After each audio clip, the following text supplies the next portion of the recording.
Hello, it's time for the Mortal Kombat Pro Competition in some of the strongest regions in the entire world. We have North America East.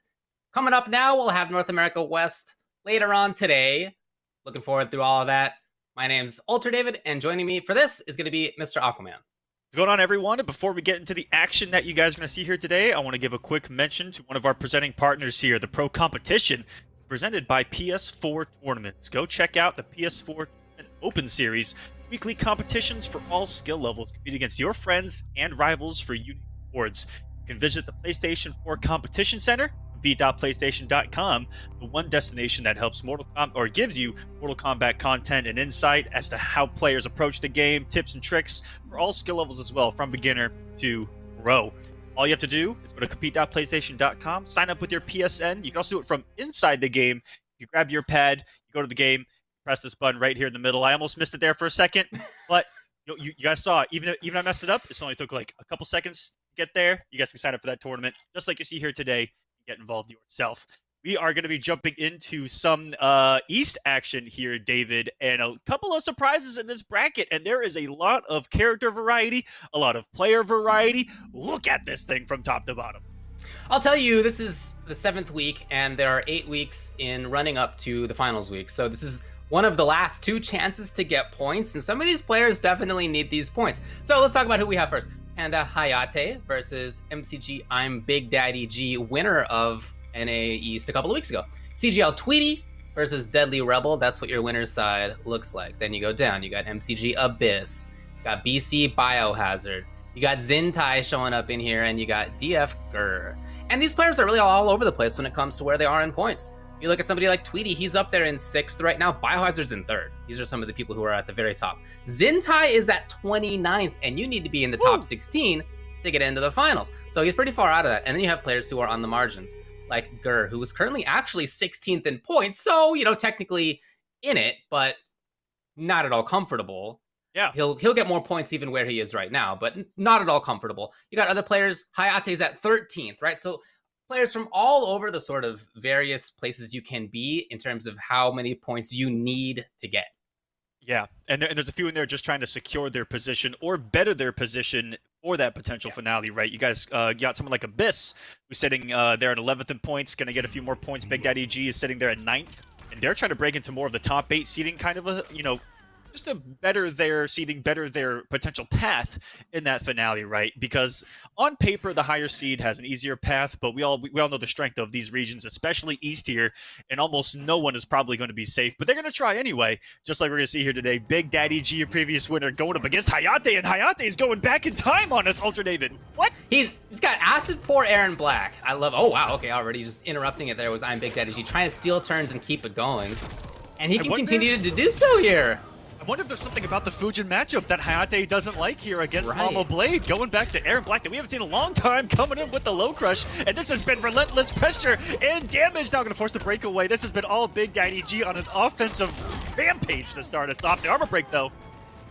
Yeah, finally got down one, finding an interruption to begin all this pressure safely there with the acid pour. But back to this range game. And certainly with Scud Shot, he can do things to control her grounded projectile. But when it comes to that satellite falling from the sky, nah, there's no Scud's going to stop that. Round 1, going to Big Daddy G, going to force the movement with the acid, but nice patience by Big Daddy G not to make another movement there and eat that potential jump in. The interruption as well stops the offense there. Hayate finds himself in the corner once again, and it's about to be 50-50 down. Population Hayate, nope, keeps it safe. Ooh, you even called out the timing where there's going to be down one. Finally, Hayate with the big guess gets out of there. Big guess from Daddy G for go for the grab there as well. As we have this ranged game again, and I think that seems like what Hayate wants to be doing here, but it hasn't really worked out. Attack as well. Big Daddy G's offense is looking good, and D too. What an anti-air. Max distance down 3 from Hayate. The call by Big Daddy G. No crushing blow, though. Neutral is reset here. We haven't seen this Aaron Black from Hayate since, I think, Season 1, if I can be honest with you, David. And he was about to bet it all into Fatal Blow, and it's going to cost him the round. Okay, so once Hayate was able to get back out to that middle of the stage, he looked a lot better. He was able to control things.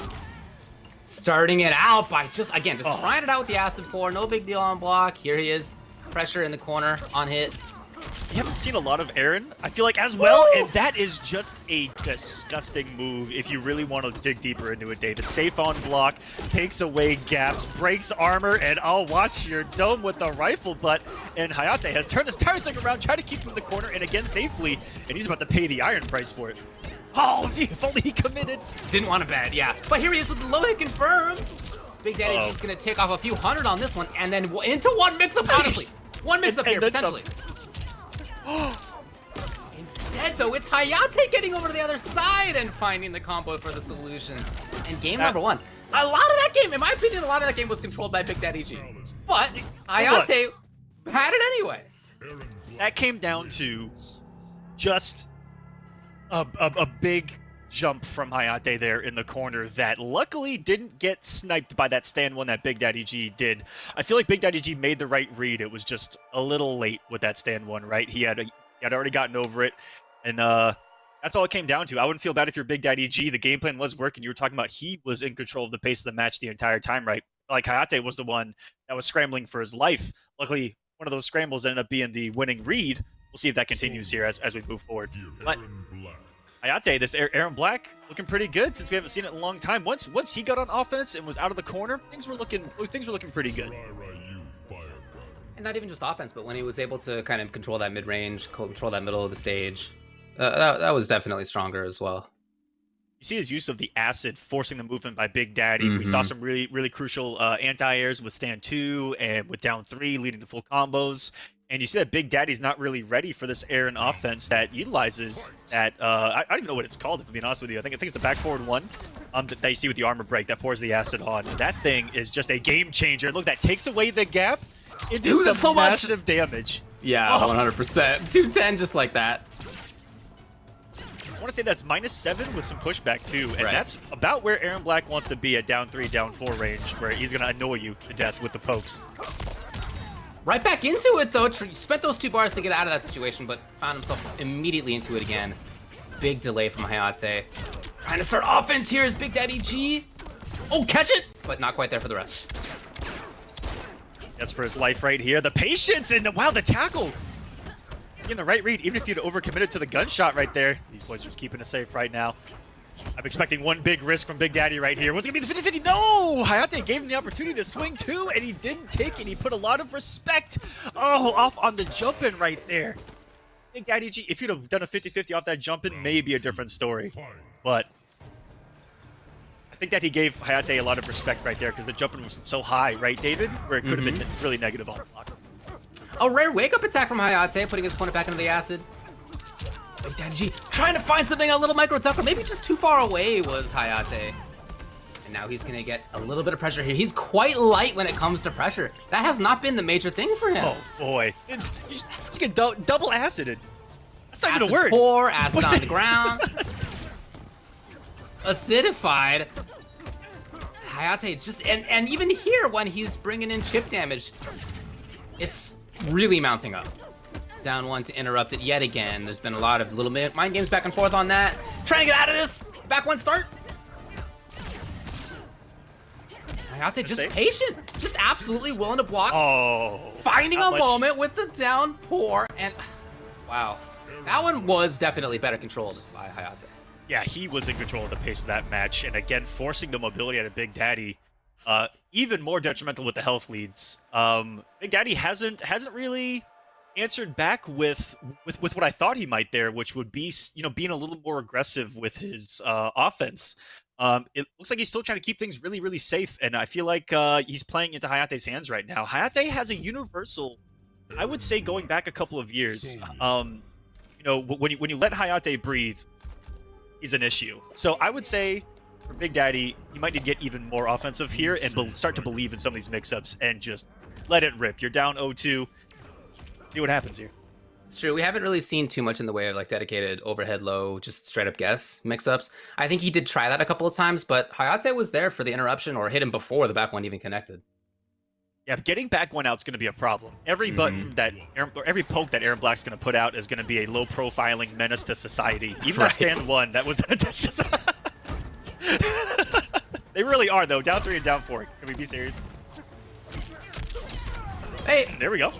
Okay, the 2 bars are gone. The next hit can be big damage. If he finds his way in. Oh, maybe something? No, not quite there. Not on the whip punish, not in time.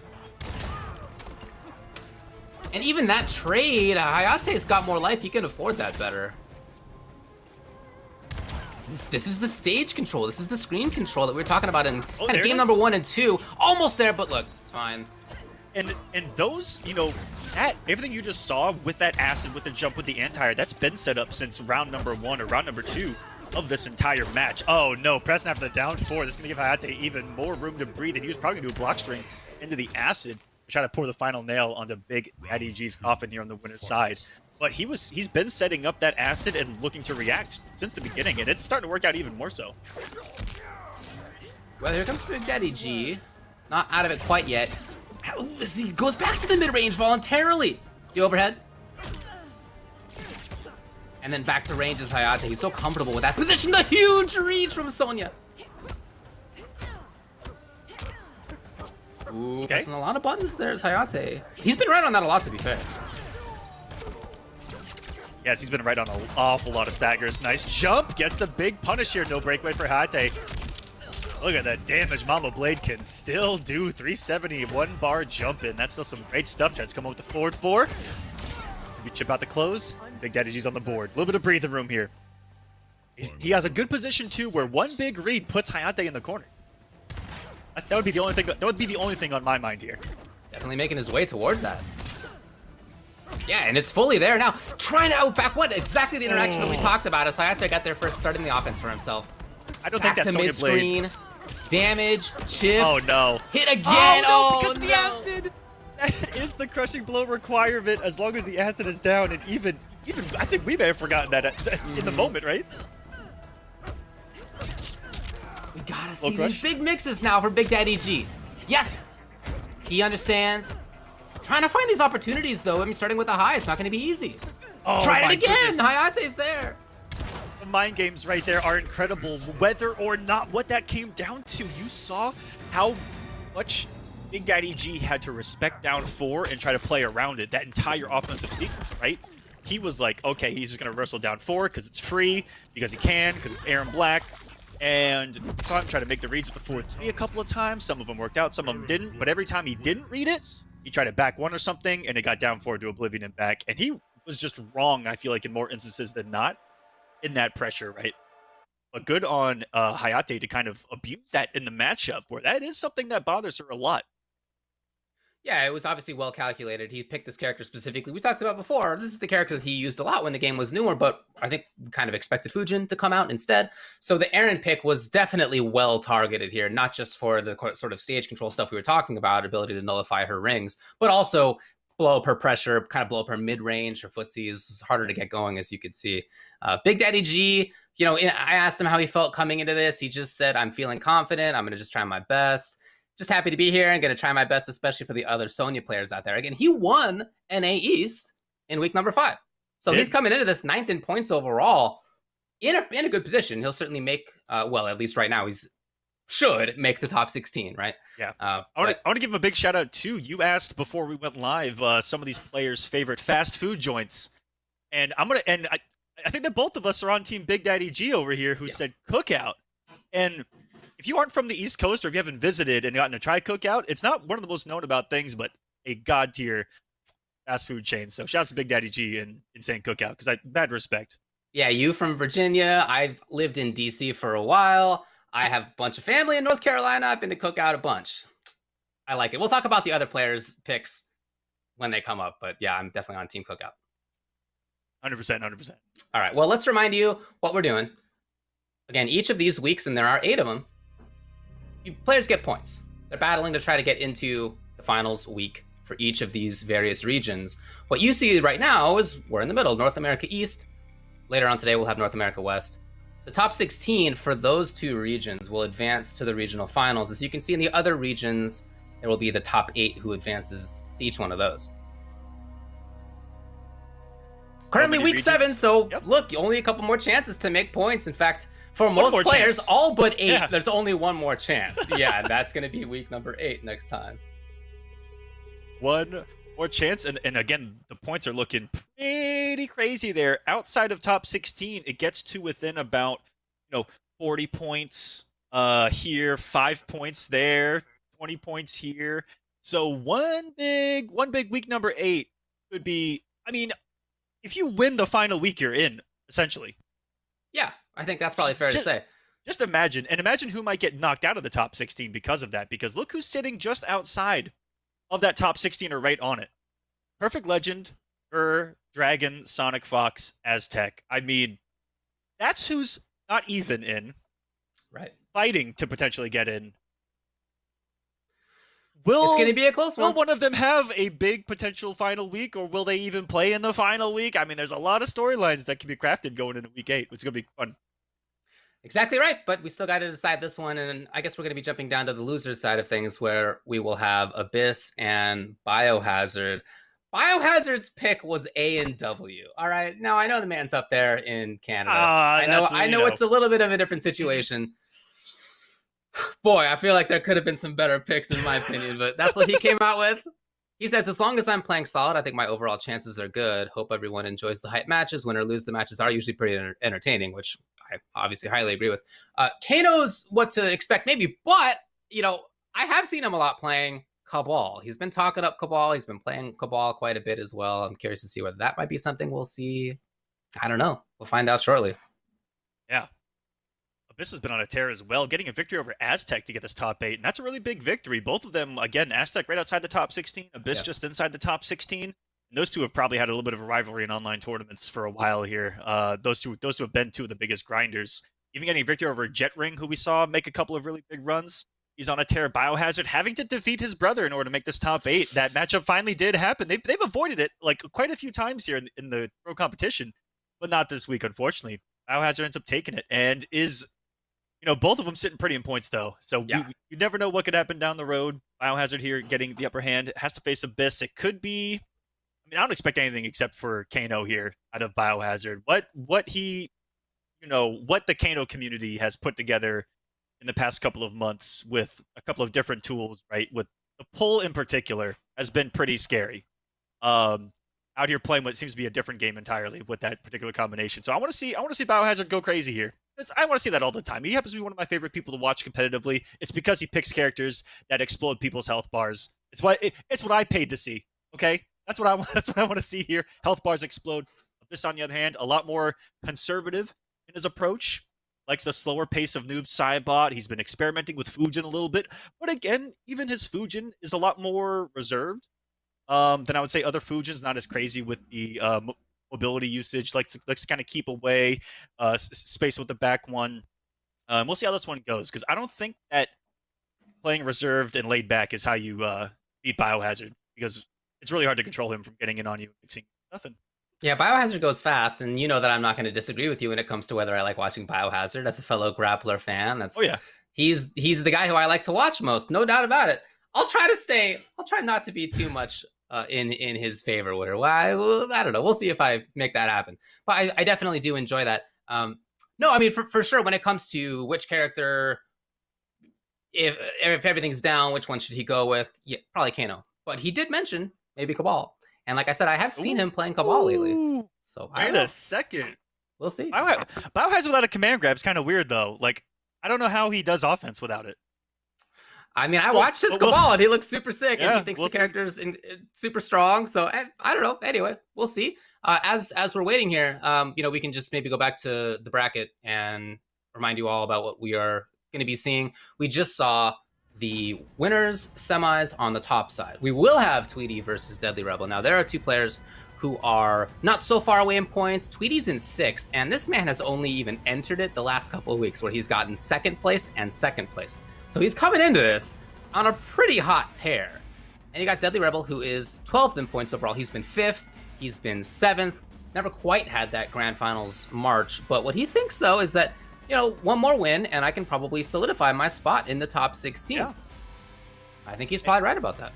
And he's someone that I don't know. I have to ask a lot of these players, but I feel like he's one of those guys that no one wants to see in their path in these brackets, because he has been on the cusp of so many upsets over the past year and a half. I would say straight, whether it be online or offline, he's always in the mix. He's always right there. If he does lose, I feel like it's in a game 5 every single time against one of these top players. Like, he can do it. He just needs a great run, and maybe in those moments, that could be something that needs to be worked on moving forward, is just, getting a little better in those clutch moments. But he's always been there on the cusp of making top 8s, of getting massive victories, offline and online. And you can see that the consistency outside of that is why he's here.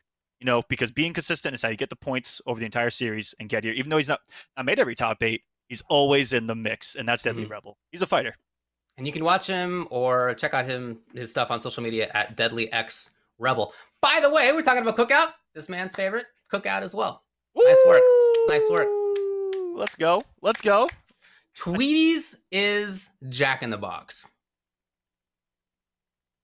Jack in the Box. Give me your opinion, Mr. Aquaman. Give me your opinion on Jack in the Box. It sounds like it's not going to be a nice one. You're starting out real slowly. I'm not going to say bad there. things about it, but would I put it on the apex of fast food? I wouldn't, personally. It has a big menu. I'll say that. True. I mean, if you want variety, if that's one of your factors, absolutely, it's up there. I feel like every time I've ordered a water from Jack in the Box, it's come greasy. It's not my favorite place. Zintai's is Zaxby's. I've only had it once. I actually don't have much experience with Jack in the Box. Really? Okay. I can't really say, yeah. All right. We got Zaxby's from Zintai. Ooh, I mean, that's a solid choice. I can't hold that against that. Zaxby's is pretty dang good. And again, another one that has just great variety in their menu. Of course, the classic chicken fingers, sauce, bread. Can't go wrong with that. But they've got so much more on the menu that kind of separates them from some of the other chains maybe that we might see on this list. Go ahead and get to Gur and we'll talk about it. Yes, right. Yeah. Well, we're just to let y'all know, we are waiting for the players to get into the match. We're having a little bit of difficulty getting some of that going. We'll get into the match as soon as we can, that's for sure. As for Gur's favorite is Raising Cane's. Yes, So the reason why I bring that up is because Raising Cane's and Zaxby's are two similar chains from different areas of the states that might have a little bit of rivalry just because they are really similar. Chicken fingers, bread, French fries, and sauce. Kind of the same thing, but I'm also on Team Cane's here. I 100% agree with Gur. I put Cookout a little bit above it, but Cane's would be right there on my list as well. I definitely got Cookout above it. Yeah. I mean, nobody on the East Coast has the ones that I would even mention, so I can't be mad at any of them for not bringing them up. But among the ones that are on the East Coast, Cookout. If you guys have ever had Cookout, I don't think that their combo platter can be beat by anyone ever. It's like $5. You get a burger that tastes like it came off of a grill at like a cookout, hence the name, and fries and 2 sides. Well, it's like 2 sides and a drink for like $5, and it's massive. It's like, if a stick were here, he'd say, I can't beat that. I see some people talking about Five Guys. Five Guys is good, but as somebody who, again, I lived in DC. I lived in the DC, Virginia, Maryland area for a while. I was there when Five Guys was starting up, all right? I was there for early Five Guys, for non-national chain Five Guys. It was fantastic. It was great. Loved going there, went there all the time. When that place went national, I'm not going to say it's bad, but it is not up to the quality of where it was before, and my mind just can't get over the difference between the two. Like, I'm stuck in the past where Five Guys was ridiculous, and now it's pretty good, but it's like, it's not the same. It's a show. Yeah, I don't find myself going out of my way as much for Five Guys as I used to. If I want a whole bag of French fries, you already know where I am. Five Guys, baby. But we are setting up the matches, guys. That's why we're going off on a rant. But that's also why we like to kind of get into the brains of some of these players. Before we go live, Ultra David likes to give us some juicy details from the players, not just favorite fast food, but some other things as well. They have really nice things to say about themselves, about the competitors, kind of overall thoughts on the entire tournament. We got Deadly Rebel saying that he's just representing the Goons this week. Shouts to the Goons out there. The art piece that they had made is godlike with all 50,000 of their members. How many Goons are there? Chat, how many Goons are there? I have no idea. Can I get an exact number? Does it change all the time? I don't know. Man. But shout outs to the goons in the chat. I see you guys. Yeah, I don't know the rules. Chris says, hope everyone's staying safe and doing well. Handshakes to everyone in the event today. Good guy, Gur. Yeah, that's not a surprise. That sounds like a Gur thing to say. For sure. He also says, despite being in the lower bracket, I feel like I have a pretty good chance of making it far and getting as many points as I can. Again, he's in 16th when it comes to points overall. And I think a little bit unexpectedly for Gur, this is a guy who's been entering the events on an almost weekly basis. I don't know if it's been every time, but I've seen his name in the bracket several times. And he has been 7th and he's been 5th, but actually not above that and not more than that. And I think that seems, it's just, if anything, is a sign of how strong this region is, that even a player like Gur is not going to be in that top 8 every time, not going to be up in the top amount of points every time. So at 16th, that is the number you need to be at minimum to make it into the final week. 16 players make it in, but he's not going to be comfortable feeling there. And so here he is trying to do even better than that. 100%. It looks like we might be going to that match as well. We had issues with a couple matches, guys, but we are getting potentially Zentai versus Gur. It looks like both players are here to play their match. And Zentai, one of those guys, had a really good bracket in order to get in here, it looks like, and has been known to cause a lot of upsets as well. You know, very similar to the Deadly Rebel path that I talked about earlier over the past year. Zentai has been right there as well. He, I think, got his first online tournament victory, like winning a tournament. He's made multiple top 8s himself, and has been one of the guys that, if you want to put a couple people up on a pedestal that say, you know, have grinded the community events and it's transferred over to a massive official event like this, look at guys like that, because that's exactly how they got here. Just putting the work in outside of it in the community events and watching it transfer over here with that experience. Yeah, Zentai says, I definitely have a tough path since Gur is a very strong opponent, but I will give it my all for the Shang gang. He also says, thank you everyone for the support. Shout outs to the Island clan, best clan out there. So this is what we expected. Shang and Geras here. No big surprise. The Geras that Gur loves to play. Shifting Sands, Quicksand, Sand Simulacrum. But I have to say it. Where has Shifting Sands been? I never see it from anyone that picks it, David. Yeah, I mean, I guess I know what you mean. It's not something that they are using all the time. And in this matchup, well, I was gonna say, in this matchup, it's a move that doesn't help when characters have really good advancing normals. So Shang can just forward 3 or forward 4, right, or something like that, which is really strong. But I think that, you know, both him and Tweety and a couple others that utilize it and don't utilize it, it's just to kind of keep their game plan maybe more 1 or 2 dimensional. That simple but effective tactic, right, of not having to worry about something extra because everything else works. Well, certainly Gur's already doing the work. Working just fine. Yeah, he's already exactly where he wants to be, harassing here. He's got the hit confirm. He's going to make it count. Zentai, yeah, not even going to bother getting out of that combo. Already so much damage taken.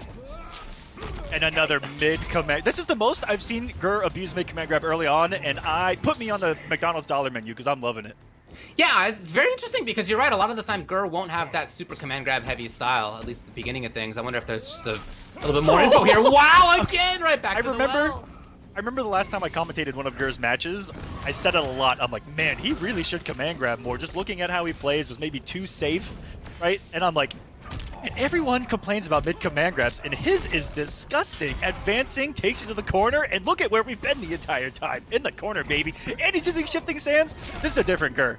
This might be someone else, David. You've been talking about Shifting Stance, and here it is actually doing a lot of work because he tried to jump out. Oh, okay, well, you got the range on that, I guess, but beware in a few seconds. Oh, boy, every right read. Yeah. No, it could have actually been for the kill. That was like a guaranteed command grab. That was kind of gross. But you're right. Could have gotten up, made a read that he was going to come out of the shift. Right. I think it was on Gur's mind at the time, but he's in a wonderful position here. And Zentai hasn't really gotten to play any of the game yet. I felt like 90% of that was in the corner. He finally was able to breathe right there. And just like most people that try to advance in on Geras, they meet the active frames of a 4-3. And the rest, as they say, is history. I get why he would want to advance right there. He's expecting Gur to continue to back off. Oftentimes when we see Gur play, it is that kind of style. This was a more offensive take than we often see from Gur. Right? I mean, he'll oftentimes back off. He'll be harassing with Sand Trap. He'll have the statue out. Sometimes he'll teleport around. It's a very run-heavy style. He's playing the Atom, right, from Injustice. But this one was certainly much more forward focused. And then at the end, again, with the read of trying to move forward, it was exactly the right time and exactly the right call.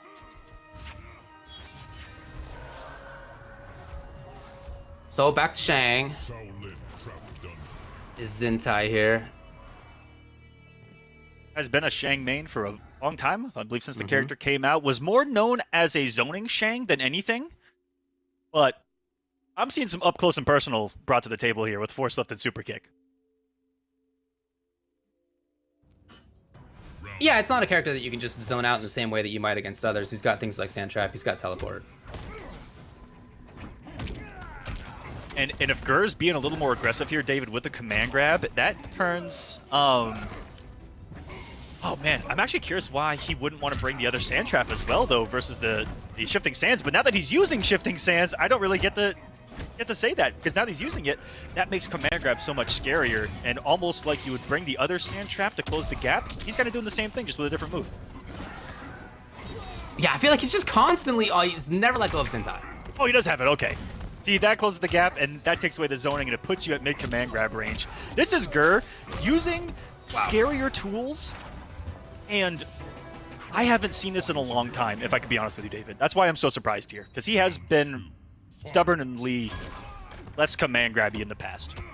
Well, he's definitely making up for that right now as he continues to harass here in the corner. Been super effective here since I need something. Even ready for the throw tech? Oh boy, and now the tick throws come. He can tick throw off forward 2, stand 1, stand 2, down 1, down 4, down 3 maybe.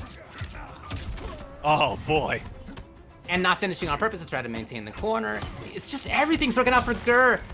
Zintai, no! Without the hit confirm as well. Gur, come on! Oh no, right when you thought you had some momentum, you're like, okay, this jump-in's gonna lead to, at worst, I get some pressure, I get to do like a 1-1 mix-up, and he flawless blocked me, never mind. Shifting Sands is so much definitely doing work. And what's cool too is that we see Gur sometimes putting down the Sand Trap in front of it, expecting something like 4-3, 4-4 to try to catch that as his opponent moves out of it. So he's really trying to cover all sorts of different options here, and Zintai is in big trouble. Watch the net, game 2, going to Gur. And putting out just a minefield for Zintai to work with at full screen, and then a complete guessing game up close. He has made it a complete guessing game off every poke, off of every forward 2, every stand 1, or off of nothing to try to get you to jump, get you make a hard read on command grab. Gur is utilizing that so well in the up close game, and then full screen, you see him go back to what we know Gur for, right?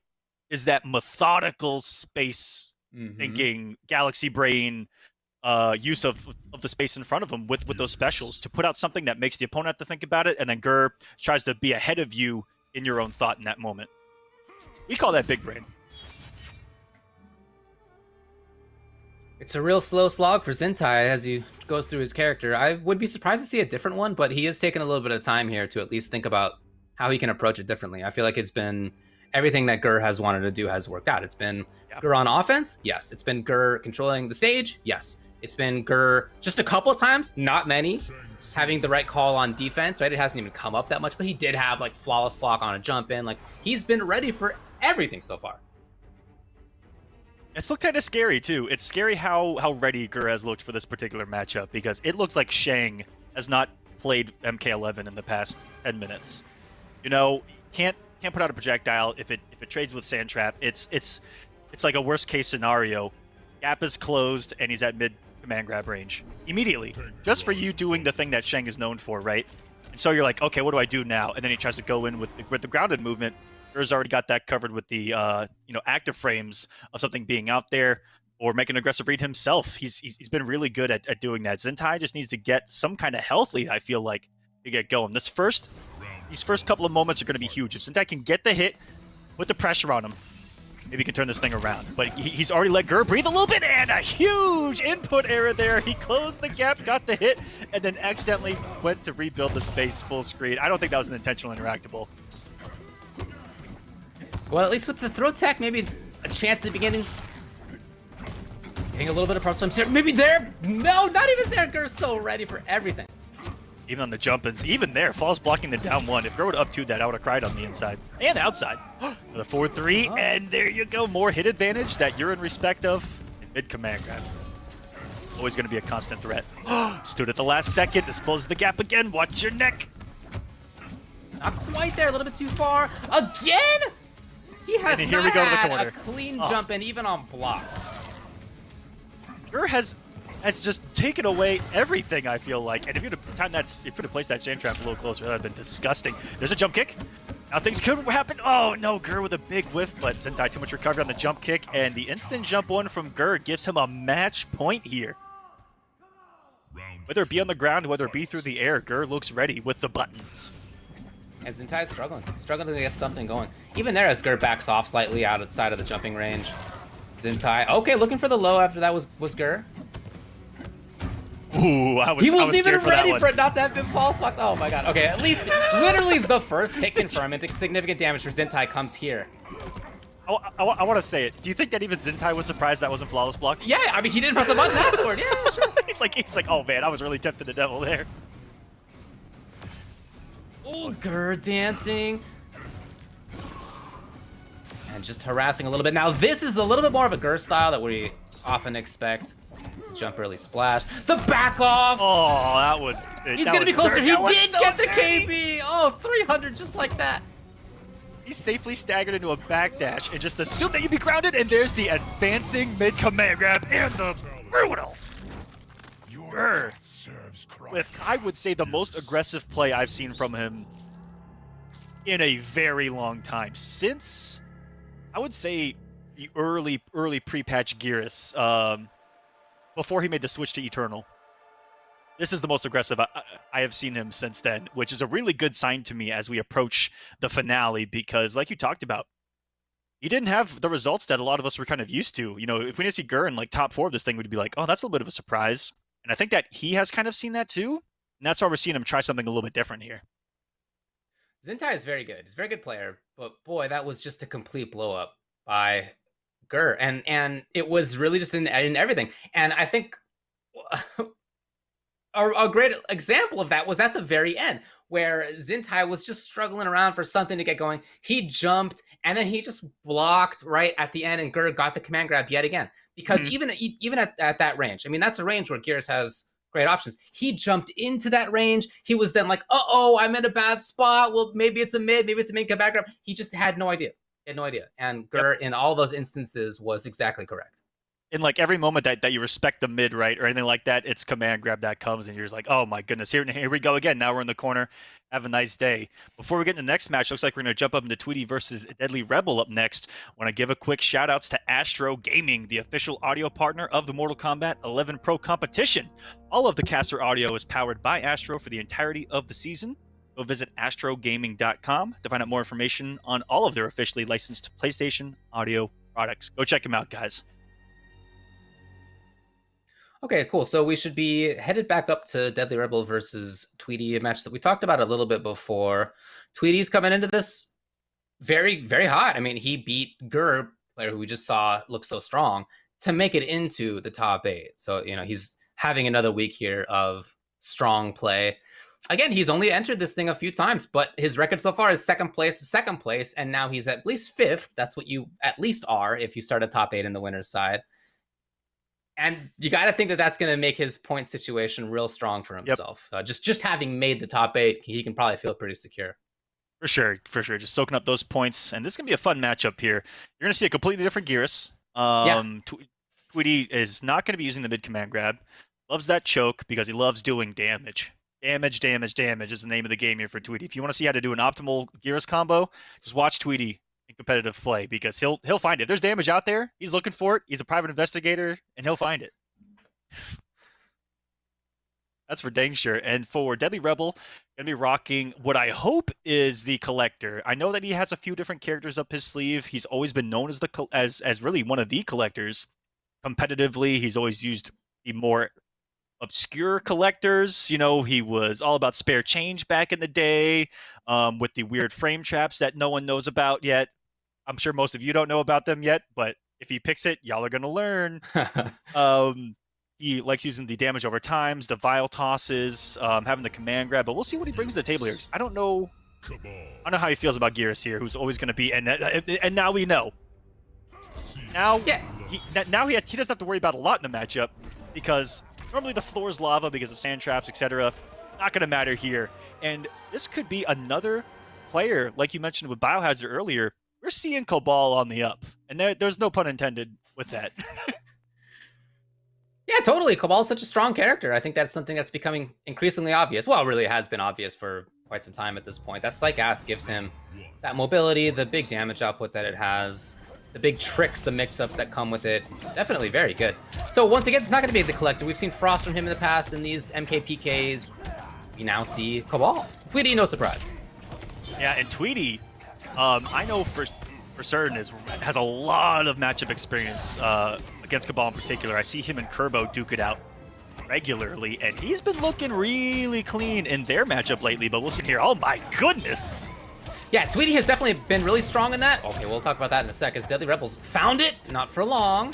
Oh, just it buffered it in! I think it was a misspace by, maybe a misspace by Tweety, thinking that he'd be outside of, oh my goodness. Speaking of going back in time here, you see the gears up too, and he believes in this round. That's a huge health deficit. If he gets the right combo right here, it's over. Uh-oh. And Deadly Rebel knows that, head's blocking it out. Next hit for sure as well. Such safety. Oh, it wasn't enough! No! Wait. I'm watching it back on Twitch right now. It hit as it was like a frame from hitting him in the armor. Was it actually that he was already in the animation? I'm looking back at it too. What happened? Was he already in the beginning of the cinematic? He got Hoover vacuum sucked from half screen when that buzzsaw was about to hit. Oh no, he did take a little bit of damage. He did. He did? Wow. Okay, Yeah, I'm gonna say, whoa. Whew. Anyway, back to the That was actual live match. That was wild though. As Tweety is tossing his opponent around. And Tweety, after, let's call it what it is, absolutely robbing him there at the end of the round, what looked like with the last frame, is just running away with this momentum-wise. No breakaway. Deadly Rebel knows that the sand trap's going to come. Get the guaranteed damage. He's going to guess for his life right here. Got the explosive damage loaded. Let's see if he can access it. Tweety playing very safely, allowing that in. Forward 3 is always a big key. There it is again! Chip is a big problem. Oh, actually landed on it. That was hilarious. So Tweety ends up taking it. Yeah, we're talking about this earlier, but having now seen Tweety versus several Cabal players, for sure Kerbo, right, very, very strong player, his use of things like forward 3, instant jump 1, just backdashing, or just straight up like knowing when he doesn't need to contend, those always make it look to me like he's able to solve that air approach better than almost anybody, with a character who, I mean, has the tools clearly, but doesn't have like the dedicated, here's like my dedicated anti-air special, or whatever it is. He nevertheless makes that work out very strongly for him.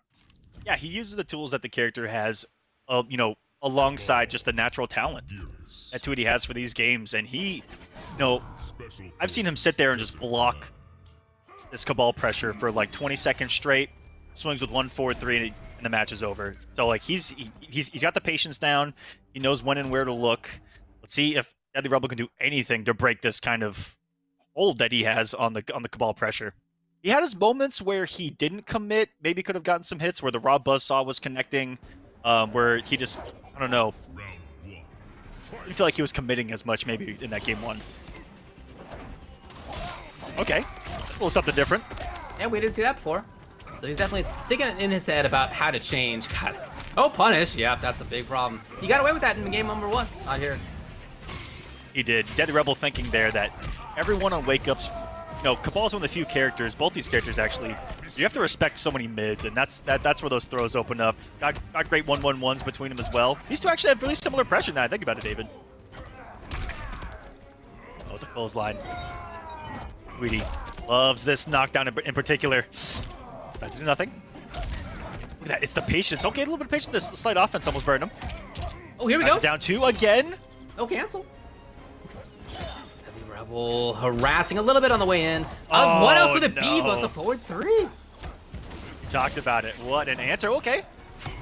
Different pressure there by Deadly Rebel. A lot of people assume that pressure's gone after the 1-1-1's complete.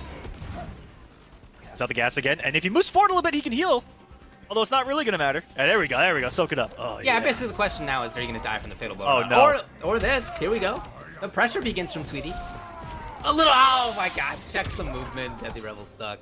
That might have been, do you think that reversal hook grab might snipe that on block?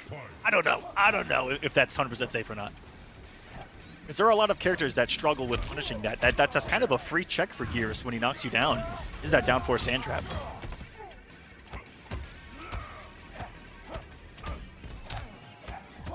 No a lot of down ones trying to steal a turn here. Finally got one with Deadly Rebel. He's been really struggling to get anything going, anything significant. Oh my! Tweety not quite there. Well, again, you can see the utility of forward 3. It's been huge. Yeah, just look at the hitbox on it. It snipes you out of the air. All right, we're gonna go to the corner. Tweety on offense. Ah! Thought he was gonna do the 1-1-1. Not today. Another throw. And again, decides to come off of it, and Deadly Rebels had enough. The side switch. Let's see if he can open up Pandora's box of damage here. No defensive bar, and okay, where was defensive bar? Broken immediately, but that's not one of the biggest damage dealing crushing blows in this game whatsoever. The combo might do more, if I'm being honest with you. He's got to start here, and there's that instant jump 1 that you talked about. Tweety showing off the Injustice player on the inside, and it's perfect for the matchup for a lot of these aerial characters. You know, on paper, quick startup active frames are what's going to win in those situations a lot of the time. And so that's why you see him go for that read in particular, because if Cabal's in the air, if he's moving forward, if he's moving somewhere, and you put out something quicker and faster, just for him to run into, that's where he's getting those air-to-airs at. And I'm liking those reads. And he uses them very, I don't know, situationally too. It's not all the time. I think that he just has that defensive mindset to wait it out, and then look for the big read, and not just rely on only making those hard reads, right? It has a good mix, the Tweety's game plan. So back in NA4, when Deadly Rebel was in the top 8 as well, he tried Frost once, he tried Frost twice, and then he did go back to the Collector. And that actually didn't work out either, but he did switch, and he went to the character that I think many of us thought he was going to bring in the first place. Now, maybe thinking about Kano, but, I mean, does seem to be strongly considering at least not playing Cabal anymore. It's pretty cool looking Kano. Hey, that. Oh, okay. It was a nice mustache. Oh man, he was rocking the movie duo here today. Let's go. All right, game number 3. This has been all Tweety so far. That Cabal offense has not looked as deadly as we're used to seeing it. He just hasn't gotten the hits. Tweety's defense has been immaculate. The reads have shut down the advancements in the air, on the ground with 4-3 both really. Tweety has done a great job of being outside of that range, or being at... Oh. Come on, the exact time he finally does a sand trap, 10-15 seconds into the round, he was right. He just happened to call it out at exactly the right moment. Another Punish one. there, And that's... all Tweety has done is move back, and he finally changed things up. Didn't need too much for that read, though. Here he goes, backing up. Well, I think you're seeing some uncomfortability on Deadly Rebel's side. Kind of where to be throwing those saws. Oh, looking for the flawless block up through. I think for Rebel, he's like, man, how do I hit him right now? Oh, and every time he goes to the air, almost every time he goes to the air, something's meeting him. Yeah, and that's what you want to be doing as this character with that slight gas. You want to be up in the sky. You want to be harassing, finding big damage from up there, and that has just almost not happened. There's a big hit. No defensive bar for Tweety. And this is one of the bigger damage dealing in the game, and he drops it the one opportunity in a first of 3. Oh, no. And meanwhile, on Planet Tweety, 390 damage on the return. So damage versus damage, Deadly Rebel just hasn't been there. Down 1? I can't believe it. Look at the patience now. Yeah, absolutely willing to just block it out as there are 5 seconds left. And Cabal short up. Hey, do it again. No, he was just going to hang out. For sure, he was going to absolutely slow play it right there as Tweety now is at match point. Round 2. That has to be the most unblockable thing in that situation. But he just didn't have time on his side. Meanwhile, Geras has all the time in the world. That's just lore. Here we go. Oh, I thought that was going to be an opportunity there for Tweety. Deadly Rebel finally with the hit confirm. Nice pickup. He's got a bar of offensive. Yep, here it comes. Tweety backing off. I love that range that Tweety backs off too a lot of the time before getting things going.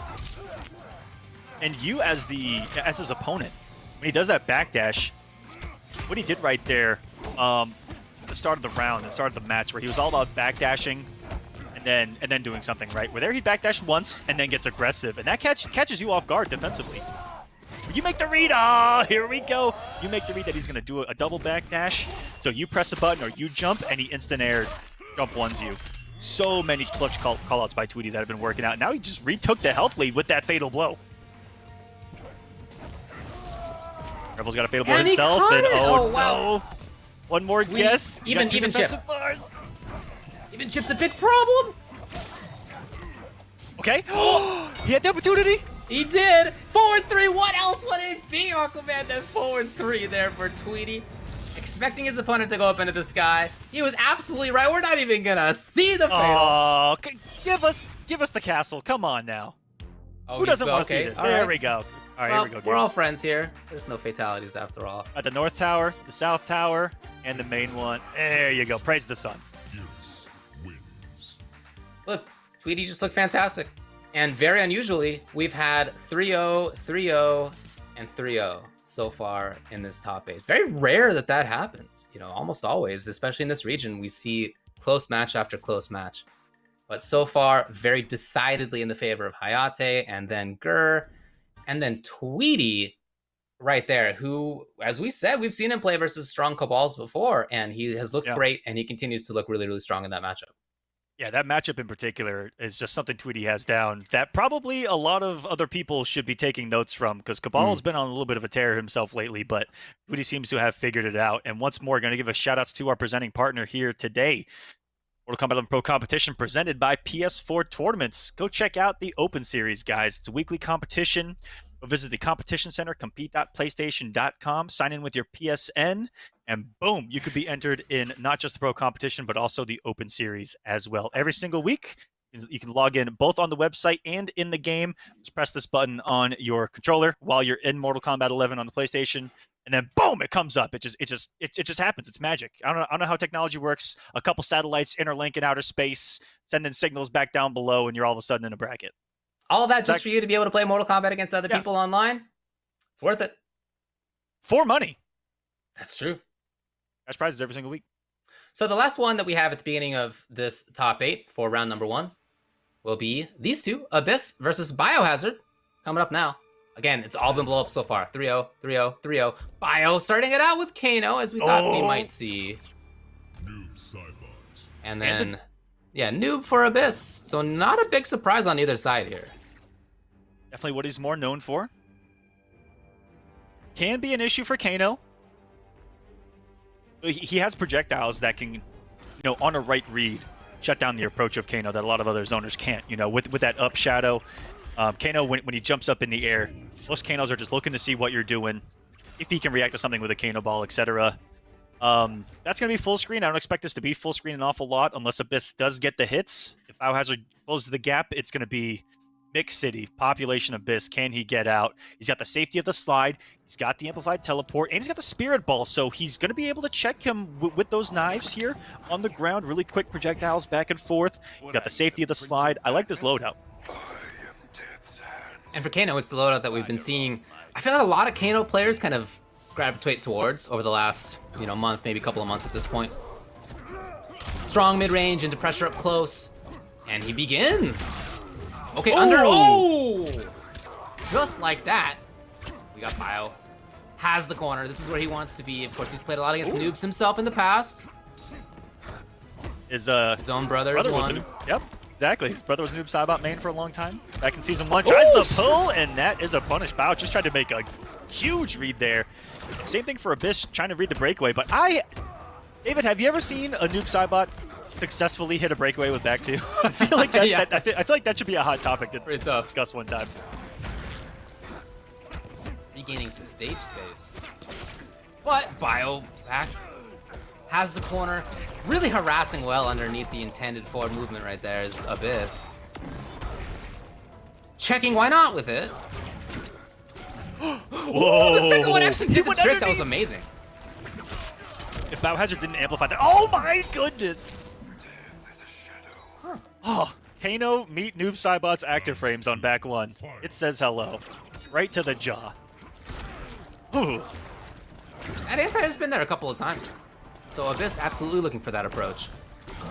And I like he's looking for the trades, and oh my goodness, that pull from downtown. I don't know if Noob Saibot has a punish. Oh! We got Kano now in the corner. Not for long, as Abyss battles out very, very well. He's been stuck here in this bad situation quite a bit. It has the round lead.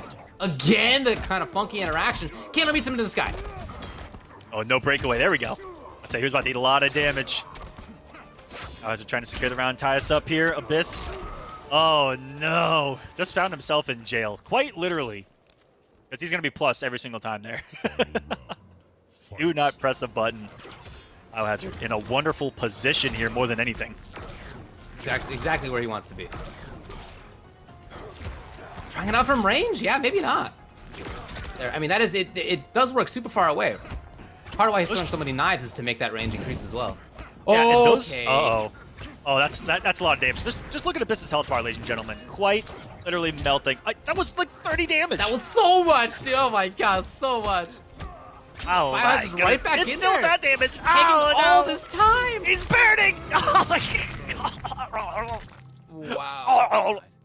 Job's a job. Oh my god. I feel like that's such a great example of how Kano wants to play with this variation. With that corner pressure, yeah, with the flames going, definitely. And then also the utility of the bio pole from that big range. Looking good. Game number 1 goes to bio.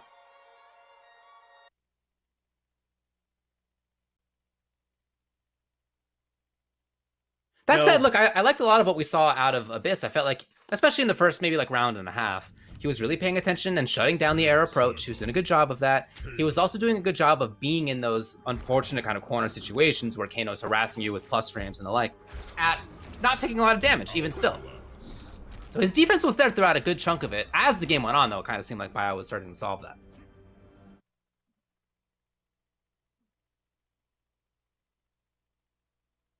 He also just guessed wrong quite a few too many times there in the corner. But who can blame him? You have to respect plus frames. You have to respect staggers in the plus frames.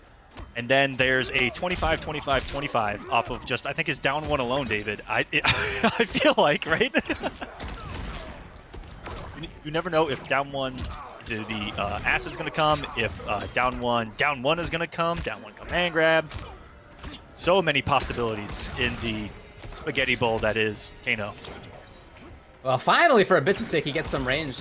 Maybe not for long, though, as Biohazard threatens yet again. And right away. It's really hard to keep Kano out, and if you can say that you've done that, I feel like you've accomplished something pretty spectacular in this game. And right when he built the space, Kano says, "Get over here with the bio pull." So good Checks for a the character lumbar. like Kano to have that. What a check. Oh, tried to walk up and get the grab, and ooh, this time it's exactly the opposite read as Abyss finds down two. That Perfect said, still read. not a great spot on screen. Yeah. Those are the kind of reads that takes it. Oh, no! Both putting out, I think, their biggest mids right there, and Kano's just a little bit faster. I'm a little worried seeing all the dot damages on Abyss's side. Okay, a little more patience this time around. He kept getting hit by those kind of down one lighters in the last game, and that's why you saw that health bar disappear. Ooh, surely an execution error right there for Biohazard. Abyss does get out of the corner. Want a little bit more, the punish will come. Bio just waltzes in with the grab. You can see Abyss was trying to actually fight. We saw the startup of stand 1, but it wasn't quite enough. Final round. And look at where he finds himself in a final round situation. Here we go. And that is a disgusting kick throw. It is still, on paper, Kano's turn right there. Biohazard thought that he was going to respect it, I believe, on the down 4 whiff. Just, big input error there by Biohazard. Maybe he had a jump 1 Kano ball buffered, thinking that he would try to wake up jump. Wasn't there, and he finds himself in the corner this time around. And this is where Noob Saibot even without the teleport, can pump out some damage, but he just, he God. bullied him. He moved him 40 feet plus on block. Woo! Oh. Open for some flawless block. And there as well. As again, Bio just harassing with the forward one string into down one. Abyss, though, does get out of it, and he's got Fatal. He can check with it. Woo. So Bio does not want to be obvious about throwing something right now. Scared. Oh, what a beautiful reaction. He needs one more.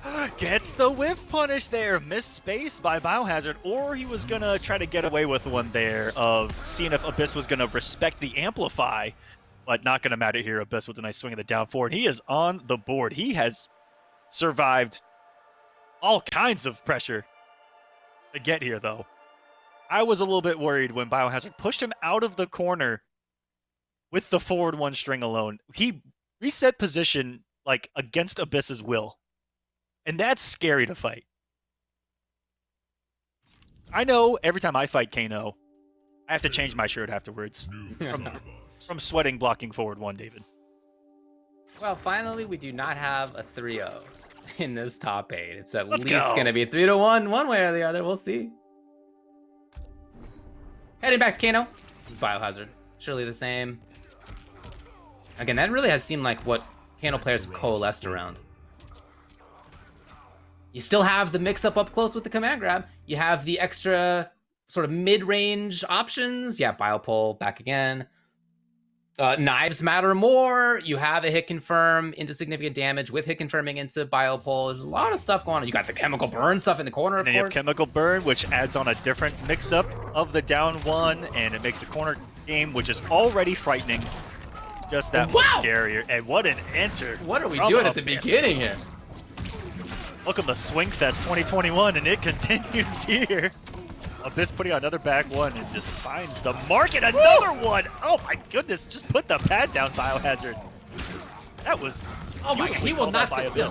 He will absolutely not sit still, and Biohazard does actually find some damage for himself. Yes, the confirm comes again. Those are 2 bars spent though. Doesn't have another offensive one yet. Definitely doable here. Oh, if he finds the right thing. Oh. No, so important to have that as the reaction. You don't care whether Kano's going to jump with regular timing or with the Kano ball. You just shut them both down. And there are almost no... There's less than a handful. I don't think I can count any on my hand at all of characters that can actually deal with that Kano ball like that. And that, for that to be the read, the reaction that puts Abyss in a slight lead, incredible. But his act just got blown out for half damage. And teleported to the ground by the shadow. That's not fair, man. This is a 2v1. Yeah, he's got extra dudes helping him out. Not fair. All Biohazard has are his knives, okay? It's just him and his knives. Knives are doing pretty good work right now, though. Oh the range, I'm telling you, with the knife in there. Oh, God. That was like 3/4 screen. Big ol' range. Tried to steal one there, did Abyss. But enough for the kill, though. So, in the day, that probably didn't work out. That was the threat. Biohazard understood. At some point, there might be a teleport, and Abyss was just hoping to be correct about when there was going to be a knife coming out of Kano. So we are tied. One game, one round, one round. Unless he was able to get out of the back to the corner with that hit to give Biohazard a little more of a push here. 1 forward, 1 strings, and if I happy, here we go. Time to guess for your life. Isn't safe.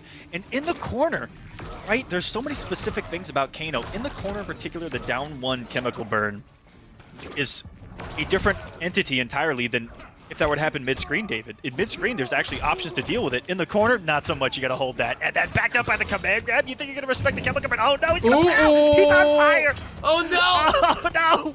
Even then the actual startup animation of that was so long. He took so much damage even with the drill in his hand. Oh my god. Tried it again! No. Risk. Oh man, both rounds came off of him taking risks that, you know, if they work out, you're a genius, applause, godlike.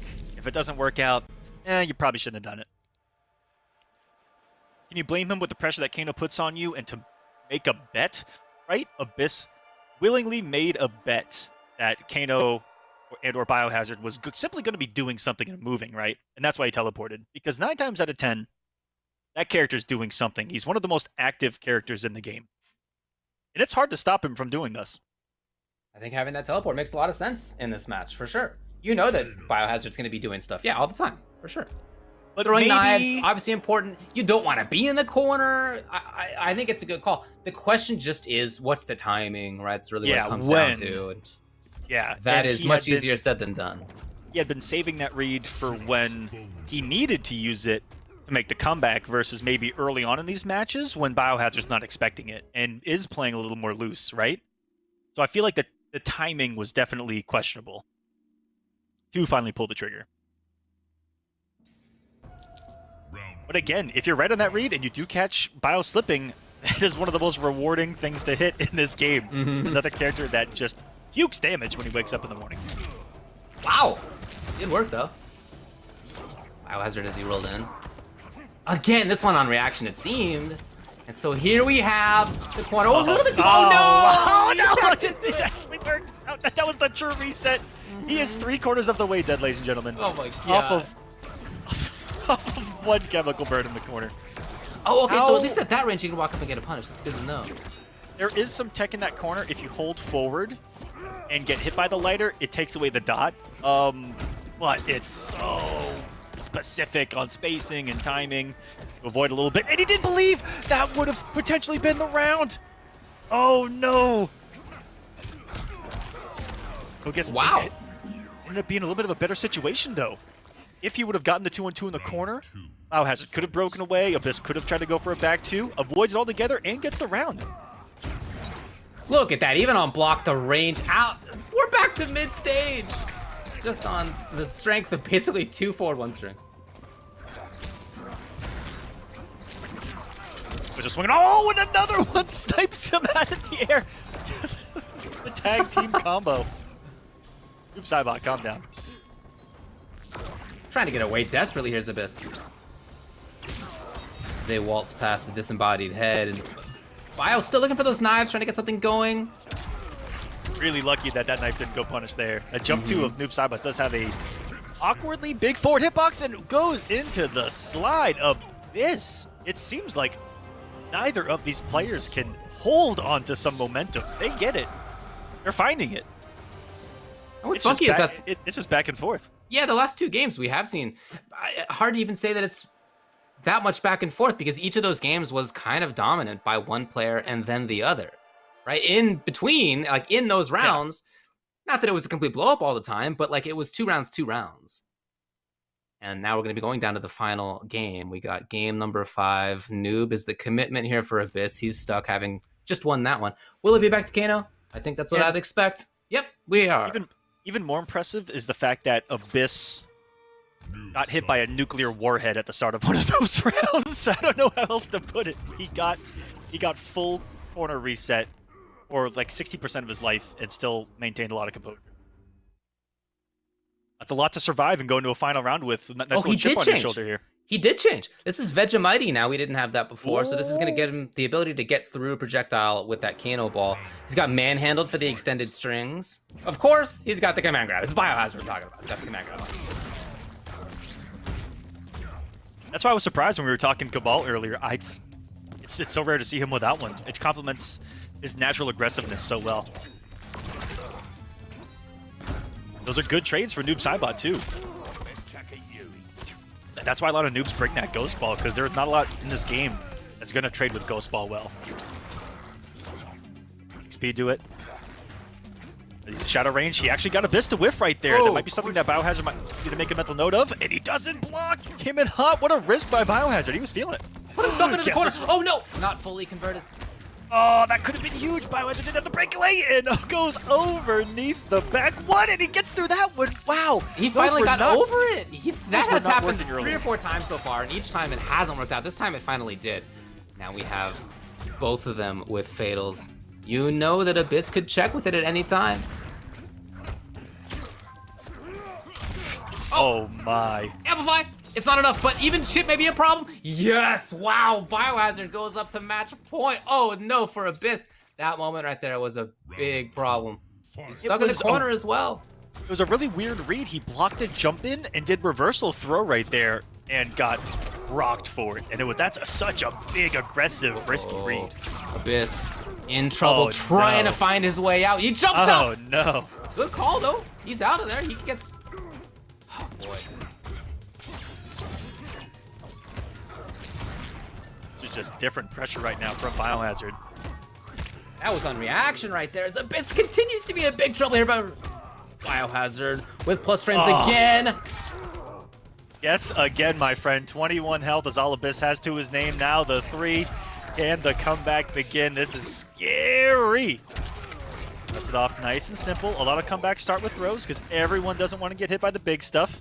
Is the risk going to come? Oh, the empty jump! And now the Kano ball that simply cannot be stopped unless he maybe made a massive teleport read there.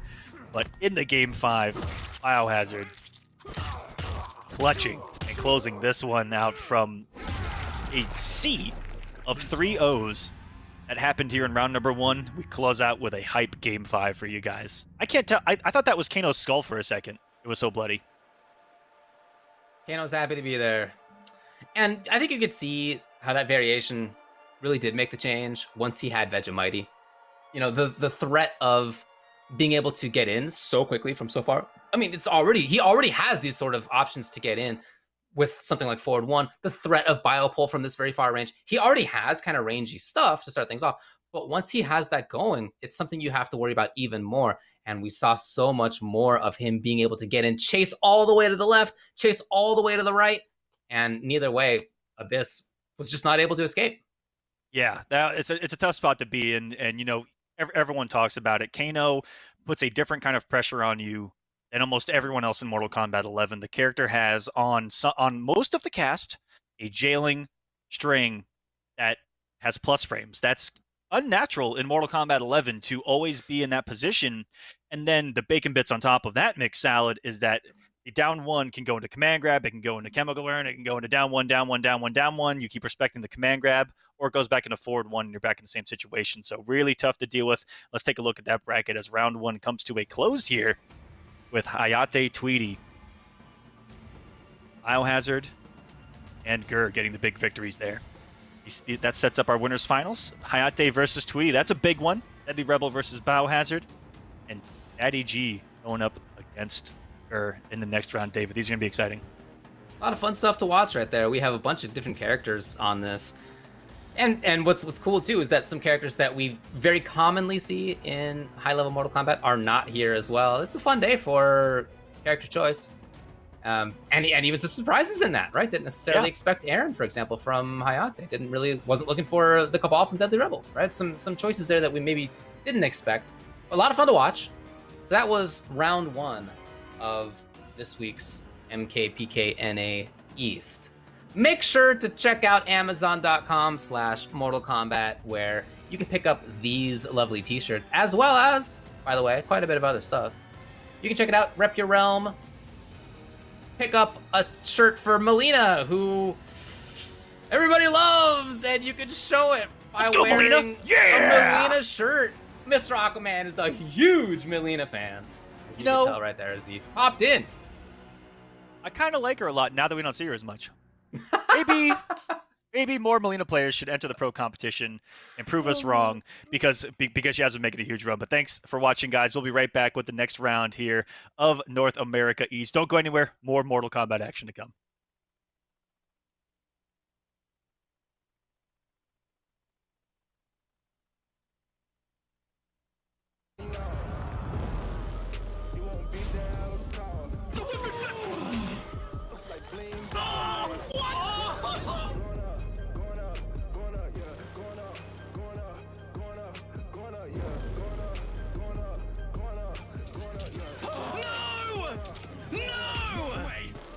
Jokes, no gimmicks, just combat.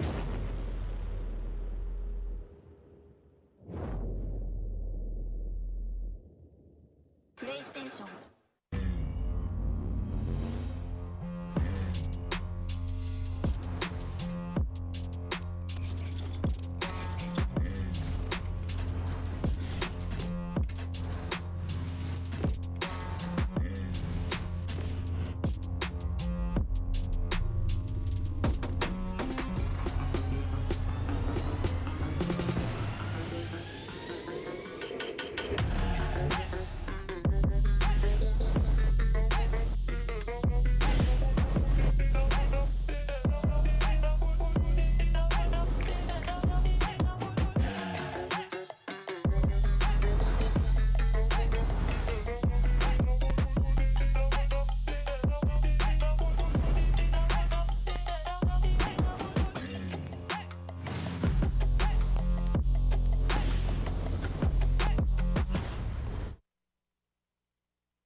Hey guys, Ketchup and Mustard here, and it's time to test your might in the Mortal Kombat 11 Open Series. Ready to rumble?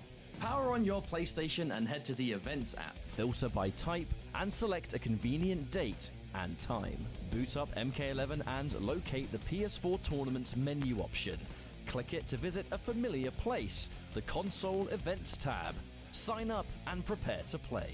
Once registered, you can view your tournament details and check-in time. A notification will remind you to tighten your black belt and get over here for your match. Continue combat in the open qualifiers to close in on the competition. Thank you for watching, and we'll see you in the tournaments.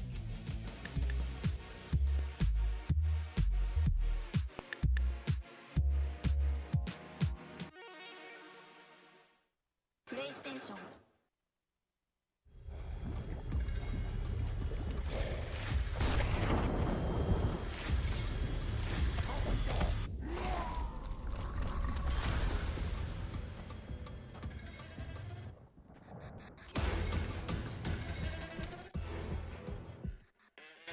Who are you? I'm your worst nightmare.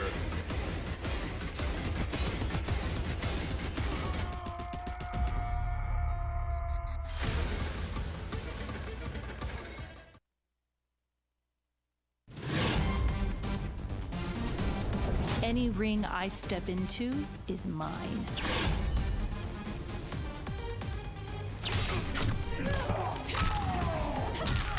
End of the line.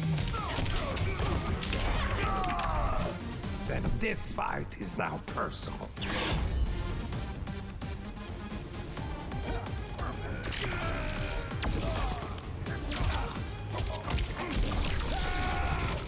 It is exhausting being so perfect.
Welcome back to the Mortal Kombat Pro Competition for North America East number 7. We only have one more of these things, folks. We're getting down to the crunch time. My name's Ultra David, and with me again is Mr. Aquaman.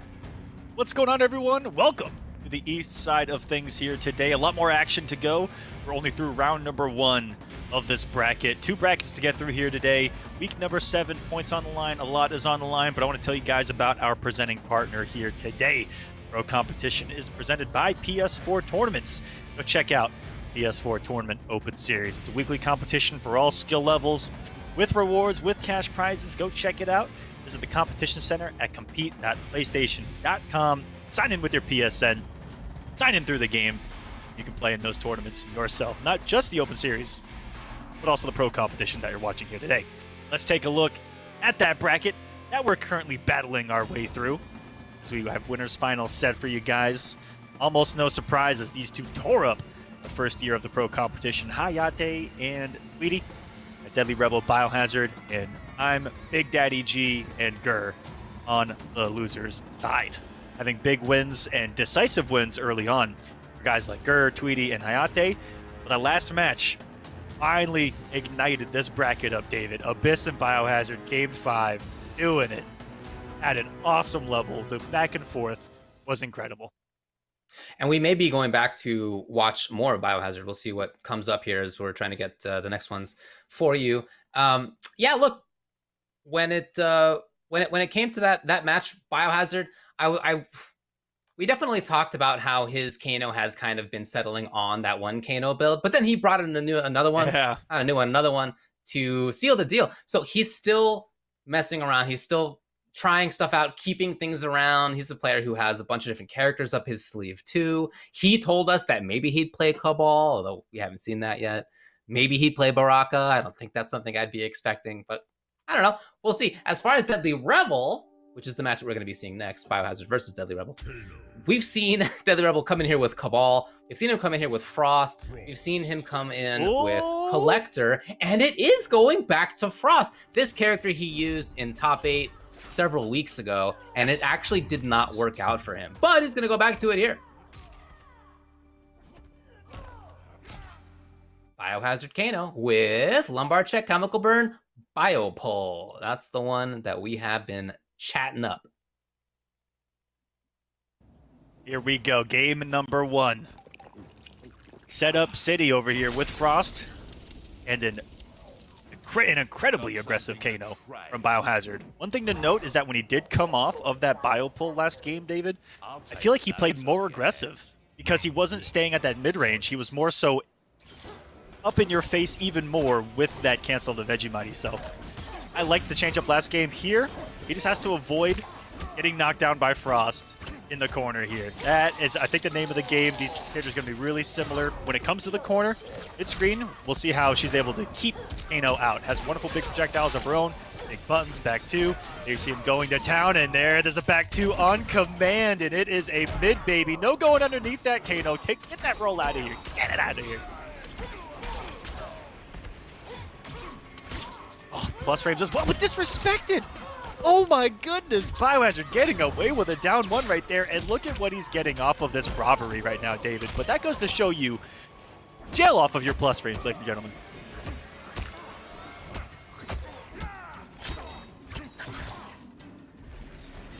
All right, we are gonna stick here to the corner. Biohazard gonna try to put out, oh my goodness. I also cannot hear you on the other side, David. I can hear you, and I'm back in the mix. There we go. Yeah, sorry for technical difficulties. I was a little worried there for a second. Well, Bio's right back into where he wants to be. He's not worried about anything. However, as you were saying, corner's going to be such a big fight between these two characters. They can both do such damage in there. Bio backs off slightly. Oh, the head! I like the idea of that. It really forced Bio to move. And an anti-air of anti-airs, the down 3 of Frost. You guys saw it here, ladies and gentlemen. The wonderful tool he's got. The bullying. Called out by Deadly Rebel. It's been Rebel who's been right in a lot of these plus frame situations. Yeah, and you can see Bio really having to dance about whether even to follow up with down 1 after his forward 1 string. The flawless block made it uncancelable. Maybe something was coming in after that. He's gonna walk forward to avoid it. No, that's just chip damage if he can't jump. Oh no! And like I said, it's gonna kill you if you don't jump right there. But he's gonna be mashing down one, and you can't really jump out of that. It's such a tough spot when you're low on health. Oh, and that thing onto a button Frost just ate, but the forward one devoured it. Great fighting right there from Deadly Rebel. Oh no! Oh no! Oh no! It actually ended up being so worse. Oh. The humanity! The humanity right now! I love the idea of the beginning of it. Oh! Maybe the beginning here. Forcing movement and no! Oh man, this is falling apart so fast, David. This was looking like a nice back and forth to momentum train taking off for Station Biohazard, but nice setup there.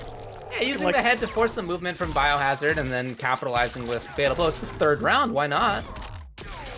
Looking like Cyber Sub-Zero out here. But still really can't eat anything. Well, they're both so concerned about the other's flawless blocking options. Oh my god, what an interesting game when it comes to that dance around that. Whether on, jump in, empty jump into down 2 was attempted. The game around after what to do from Kano's forward 1 string was very interesting to watch. A lot of battling on that front, but Kano even that ends up last read. Even that last read was Biohazard doing down 1 into the chemical burn, and Deadly Rebel probably making a really hard read because he can command grab off it, right? He can take the off of it. And so if you make a big brain read like that, it can be for the win. So I like the idea behind it. He just kept it gapless with the chemical burn. Have a nice day. A good game number 1, back and forth. Biohazard, aside from pulling away with that last game, Rebel was looking like he was keeping this competitive. We haven't seen the setups work for him yet, but you still see that Frost is a great character. Big advancing buttons, great anti-airs, can force movement herself. He got a lot of mileage off of that, putting out the cryogenic crown, catching anti-airs, multiple of them, both with the fatal blow and the down 3. He has to find himself in more positions like that because... Oh, what a start! Never mind. Never mind. There we go. Oh. And how many times has he put out a button that forward 1 has just run over? Oh, he's trying desperately to get out. Avoids the damage over time there. Well, a little bit of damage over time. He's still taking it with a chemical burn. Oh no. Yeah, he's dead. That's the bad spot. That's the bad spot right there. He dies anyway! No! Oh my god! You can see how fidgety Deadly Rebel was when he was caught in that corner, and then the decision to jump. The need to jump. Okay, he got it, but then, boy, that was still a bad spot. Okay. You get something here? Plenty of time, yeah. Okay, Biohazard's gonna eat the setup. Have you seen this before? Yes, but look who's ready for it. Rebel. Down 3.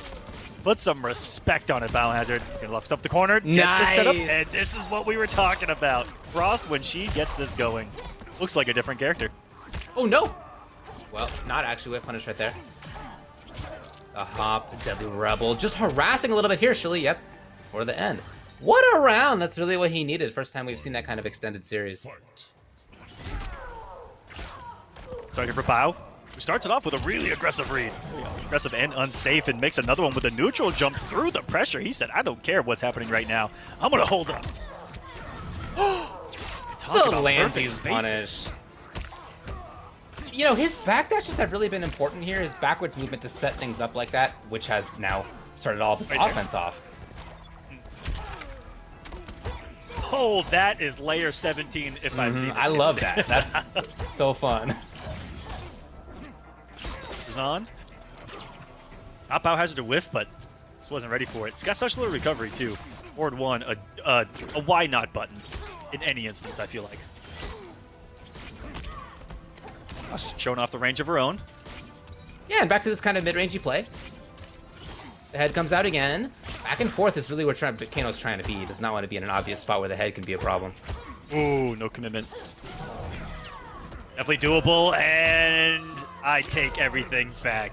That bio pull is a different tool to worry about here mid-screen, and that's what separated him in the last match,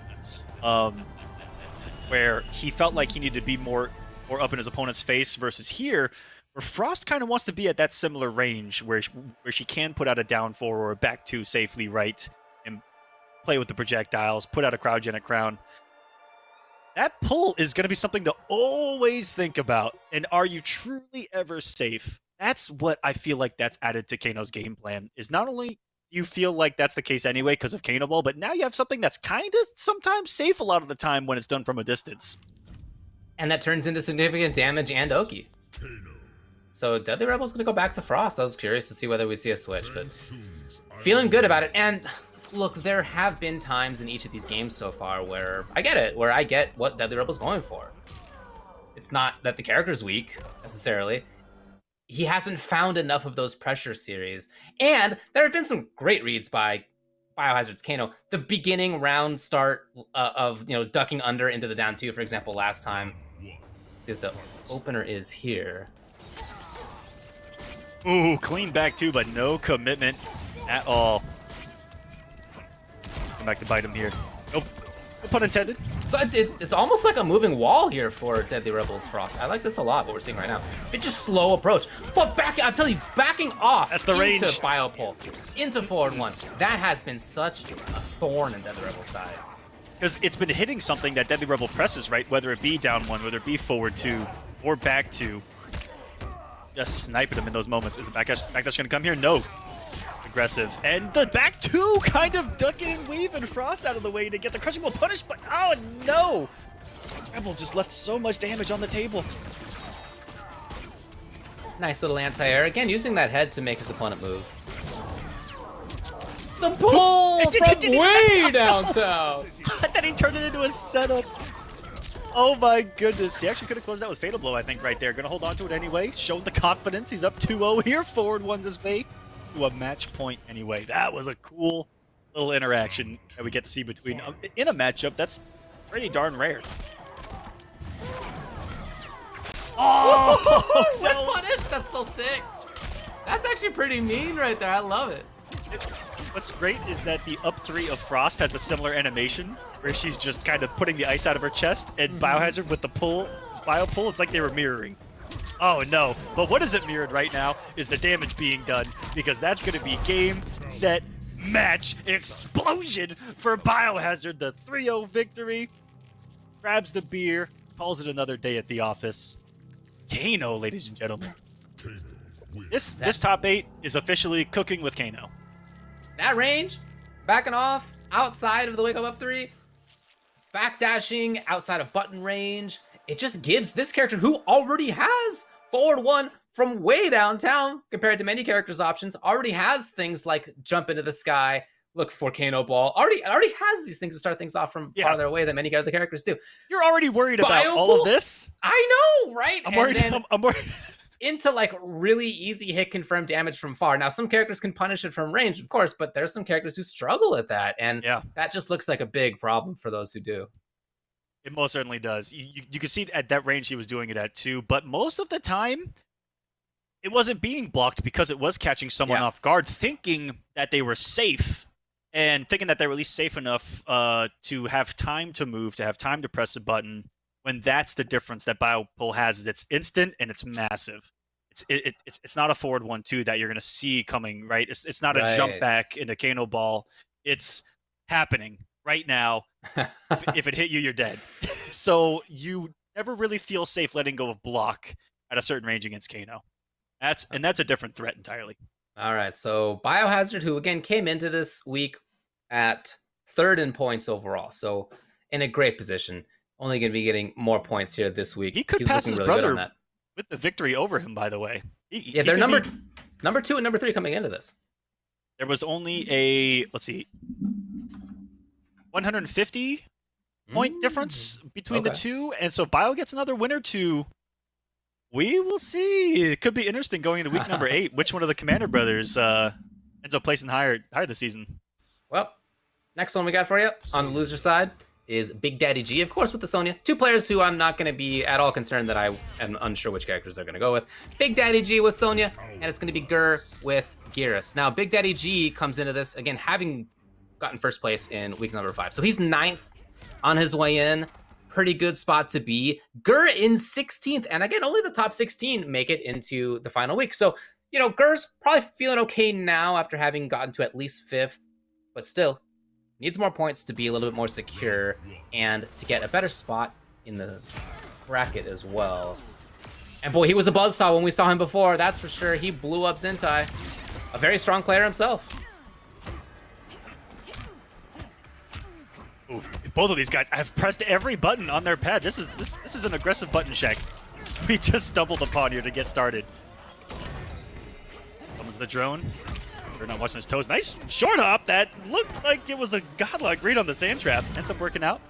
Oh, Gur going to town with his buddies though. This is just like we saw out of Abyss, David. This is a 2v1, 3v1. He activated the entire Sahara here.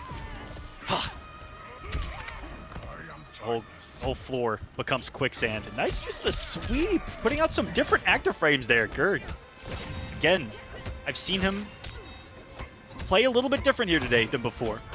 Less of that Gur game plan that we're used to seeing, and the aggression, and I'm shocked that didn't snipe him with the fatal blow. Wow! Big Daddy G able to block in time. Looked like he had whiffed a stand 1 or something, didn't get vacuum cleanered, and look at the reward he gets for it. Round 1. Interesting, yeah, ready to spend it all like that. Big Daddy G starts out in the corner. Bad spot, big plus frames here for Gur. Easy hit confirm into big damage. Woo! Oh, no. It's so mean! What are you... Oh, you're stuck, buddy! Look how much you have to fear. Yeah, you still have to worry about that. Again, big plus frames on block. You could teleport in there too. If you get hit, it's a launch. He could forward dash command grab at that range. He can forward dash command grab at that range. I want that known. Here it comes. Welcome to the corner. Yeet! Gur just absolutely in control. Pressing buttons underneath it, ticking for the first time into the command grab. Out of the forward 2. And now, knowing all he needs is anything, sand trap, whatever it is, even that probably would have been on block. Again, big plus frames. That's probably a chip kill sequence, to be honest. Round goes to Gur. It's crazy how you see Gur play with that own right. It's similar to what we saw of Deadly Rebels Frost, only it's faster, has different options off of it. Add on top of that, something that messes with your movement anyway. More aggression up close with the command grab. This is scary. It's making this comeback happen. Oh, even on the drop though, still in a good spot. And it was still 30%. It's safe. Did find the moment. Here we go, Big Daddy G. Expecting a breakaway, and that's not what Gur gave. Oh my god, Gur was saving the bar for that, but did not have offensive bar anymore. So ready for it as well. Just knew that Big Daddy G was going to press a button after the 4-3 there. It tries to go airborne, not today. Sit back down. And whoa. A downward ring, barely see that one. And teleporting into nowhere. It looked like Big Daddy G had the read.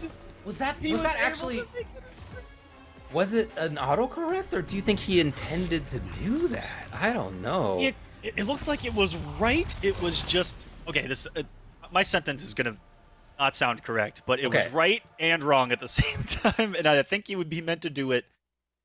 He just went underneath Gur when he had already made it over the top of him, maybe, going the other way. That was odd. My memory of it was that it came out on teleport. Am I wrong about that? I don't even know. It's so fast. Oh my god. If it would have worked, it would have been the most you're right. brilliant call out it was a jump. I saw it wrong. I've ever seen in my life. It would have been the most... But I was watching the stream, which is a little bit delayed compared to where we are. No, you were right. You were right. I just saw it wrong. All right. Anyway, getting back to the match. Either way, scrambles. Absolute scrambles here. Gur was able to definitely get the momentum there in round number 2. Once he's in control, he is really stubborn at letting it go. Oh, okay, coming up the bar immediately. And then patience after the plus. Oh. There's something new. God, he catches that timing so well. It's really hard to get that juggle. It requires really precise timing.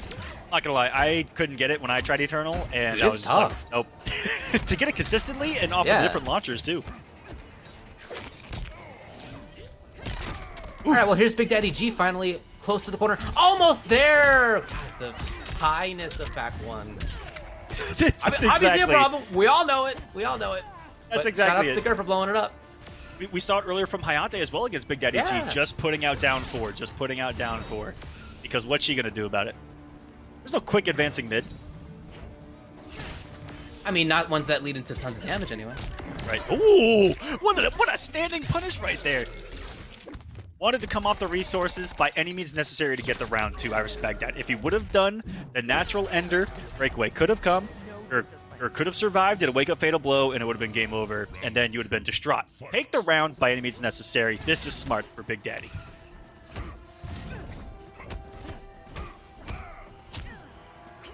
Oh, the little trade, both of them looking for the same idea. Okay, chance? No, my God, he's so ready, was Gert. Back to this distance. He's way out of the corner now, still stuck there in the sand. Whew. Oh, man, and there's a dude next to him. Oh, he had no, it never loaded. mind, he cleaned the screen, but that's fine. He also used something a lot of Gears do, that max distance short hop 2 has such a range from it that it might be safe against her. Yeah, tough to punish for lots of characters. Not much damage on that. Oh, yes, had to get out of there ASAP. For Death for Gerd now, one guess situation, and oh no, tried to maybe get a stand 1 in there, a down 1. Yeah, it's eaten up by the onion rings, and okay, Big Daddy on the board, 1 game apiece. We know that he has what it takes, has a victory here on the pro competition himself. Sitting on a plethora of points. Currently just outside the top 8 with Kerbalicious and Show Off not getting top 8 here. Could with these points that he's already got, probably making it into the top 8. Looking nice and comfy. I mean, I came into this week rooting for him anyway because his favorite fast food was Cookout, and I just think that's the correct answer when it comes to the East Coast. I just think that's right. And you know what? Listen, we didn't talk enough about one thing before. We didn't talk enough about the shakes available at Cookout. All right, we were talking about a regular food, variety, which they is have good. A wall of flavors. It's a wall of flavors. It's a you wall walk of up flavors. there, you throw a dart on it, you're gonna find something different every time. In handmade, it says handmade milkshakes, and it's just a wall of flavors. Go to town, it's like $1. Cookout, baby. Your entire meal is only $5. You get a milkshake on top of that for like $1.50 more. You can add on 20 hush puppies for like 20 cents. Cookout, baby. What's for dinner? It just...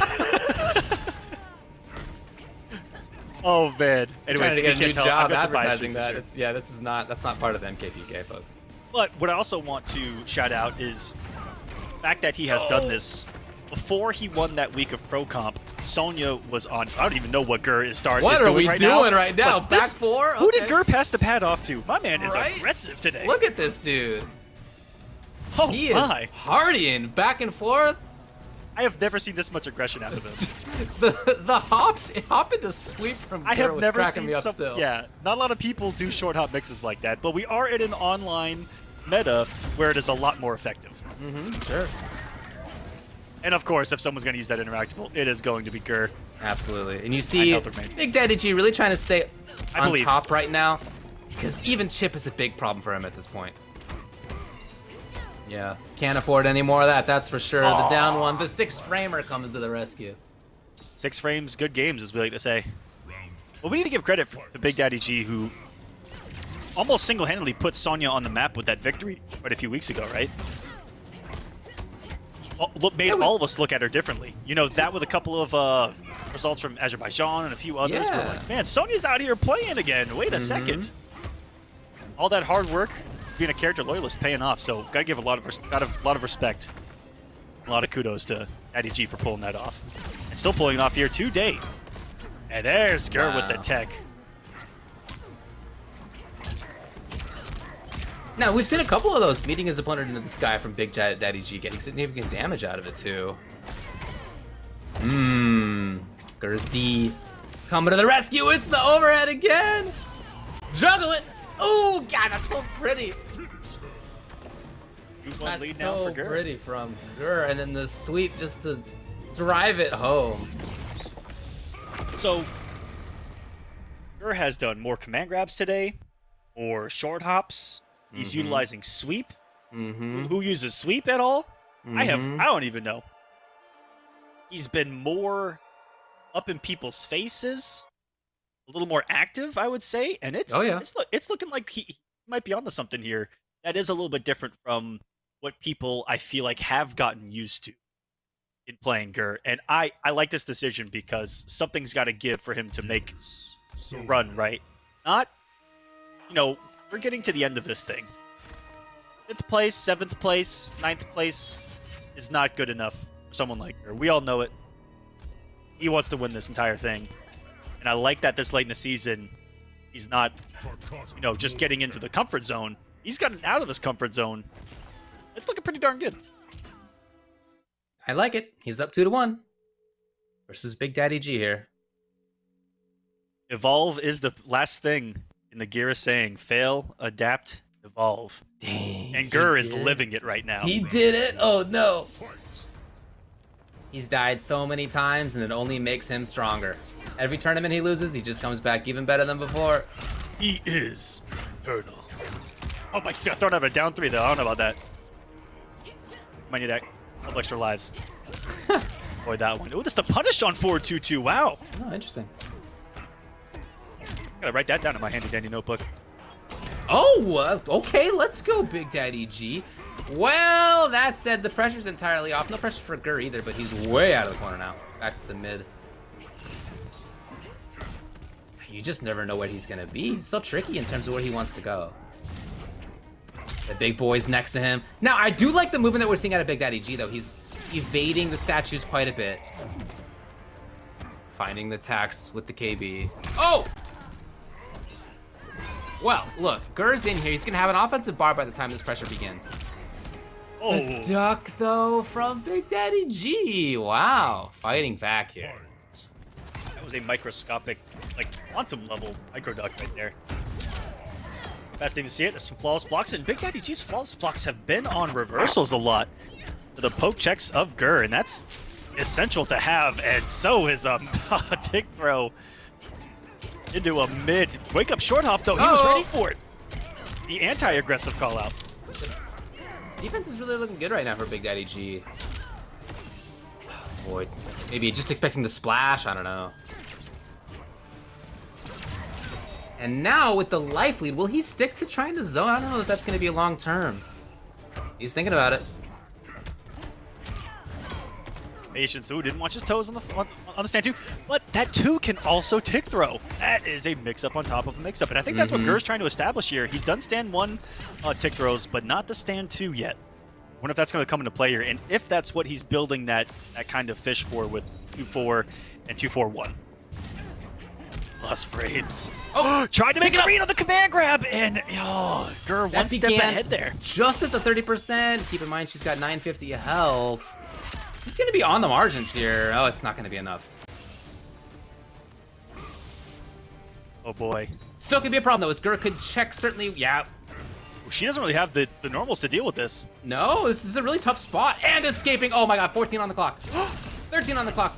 Trying to teleport, he gets it. Running out of time, and Gur came in to find his own match point. This will be huge for Gur, more specifically. You talked about him being on the fringe of making that finale, and gets the armor break. Watch your neck, 372. Look at the damage. That looks so much more destructive on a 950 character every time. Oh wow, blocked it into the... He's starting this pressure. I like the idea here for Big Daddy G, trying to chase. Gur has done such a great job of interrupting, and back to the corner, and now all that stage behind Gur. He could teleport in.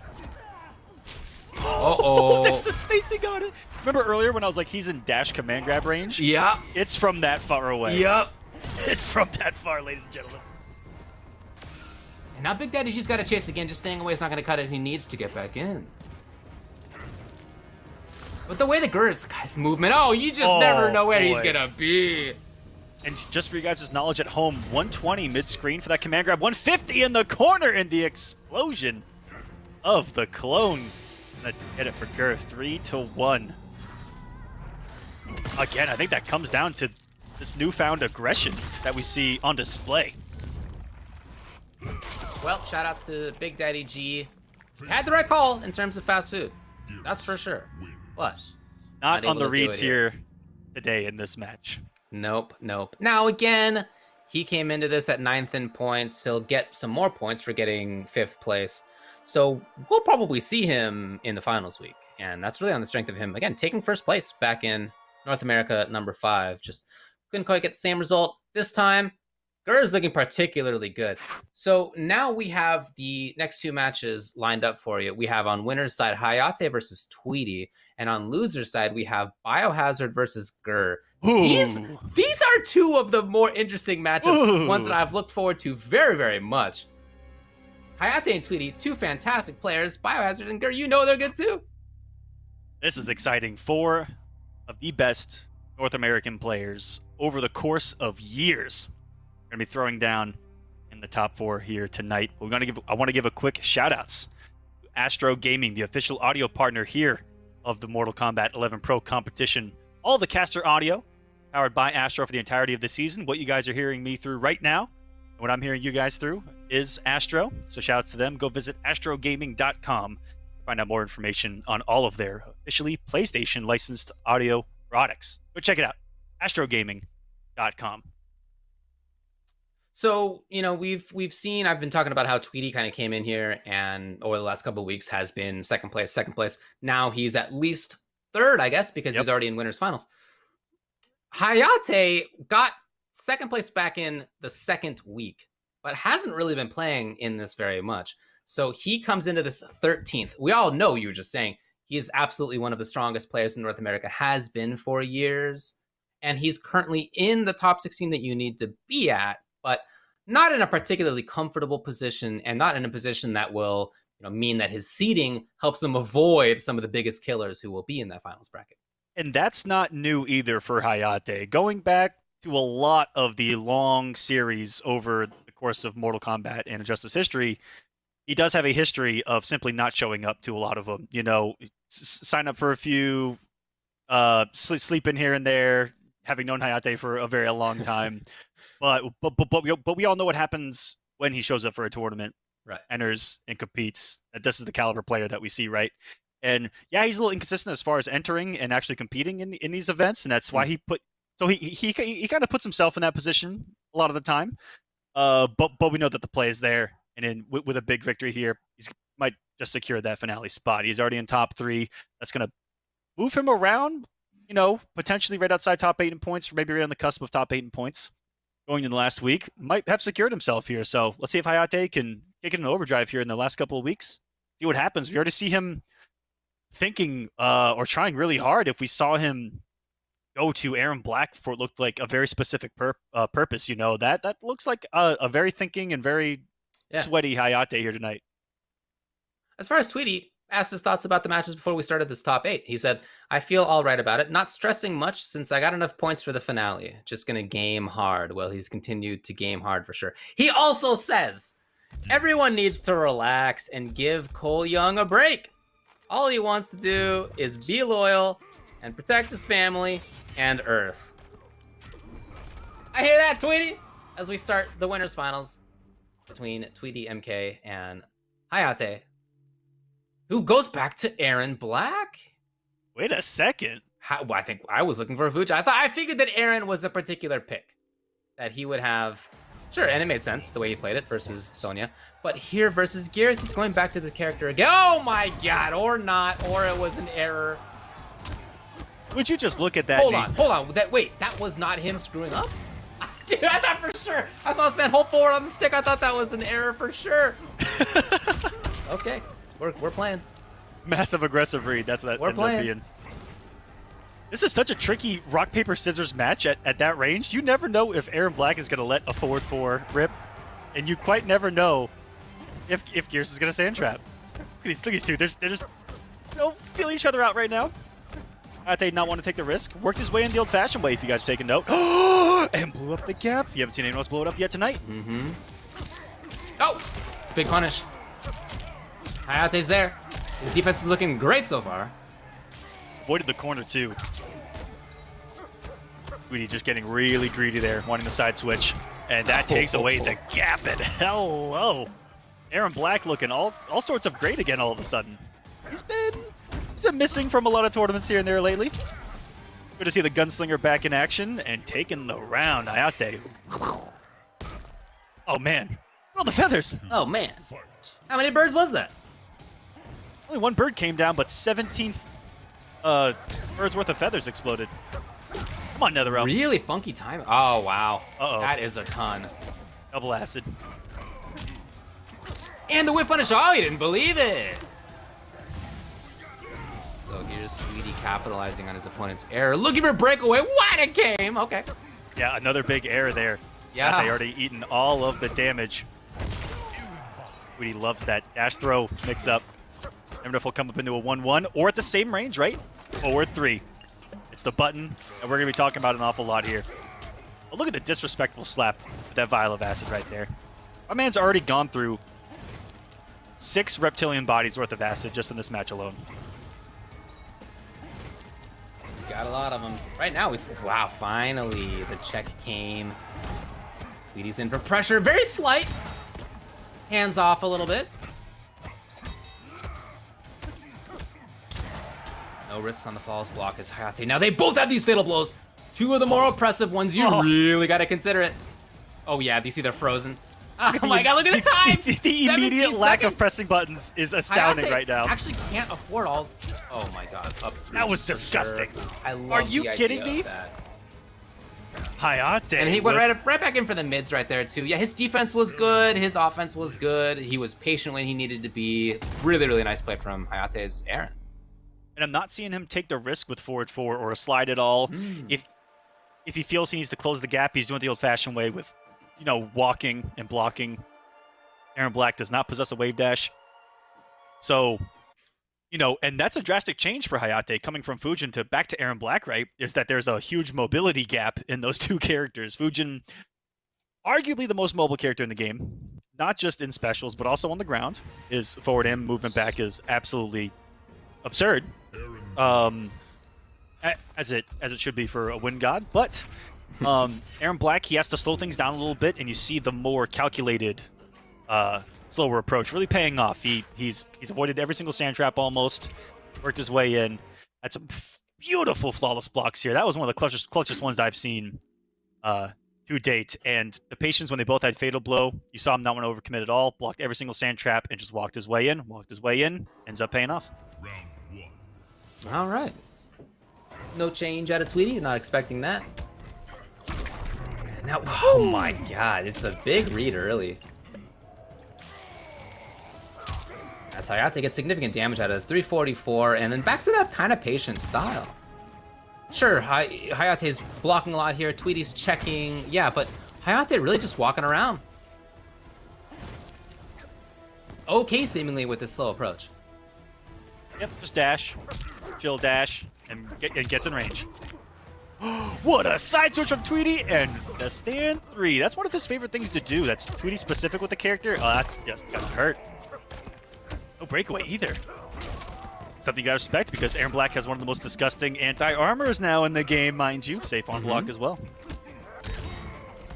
Oh, we've been talking about him not taking risks. There was the risk. I don't even think Tweety thought he was going to take a risk. He was like, wait a minute, he actually did it? Yeah. Hold on a second.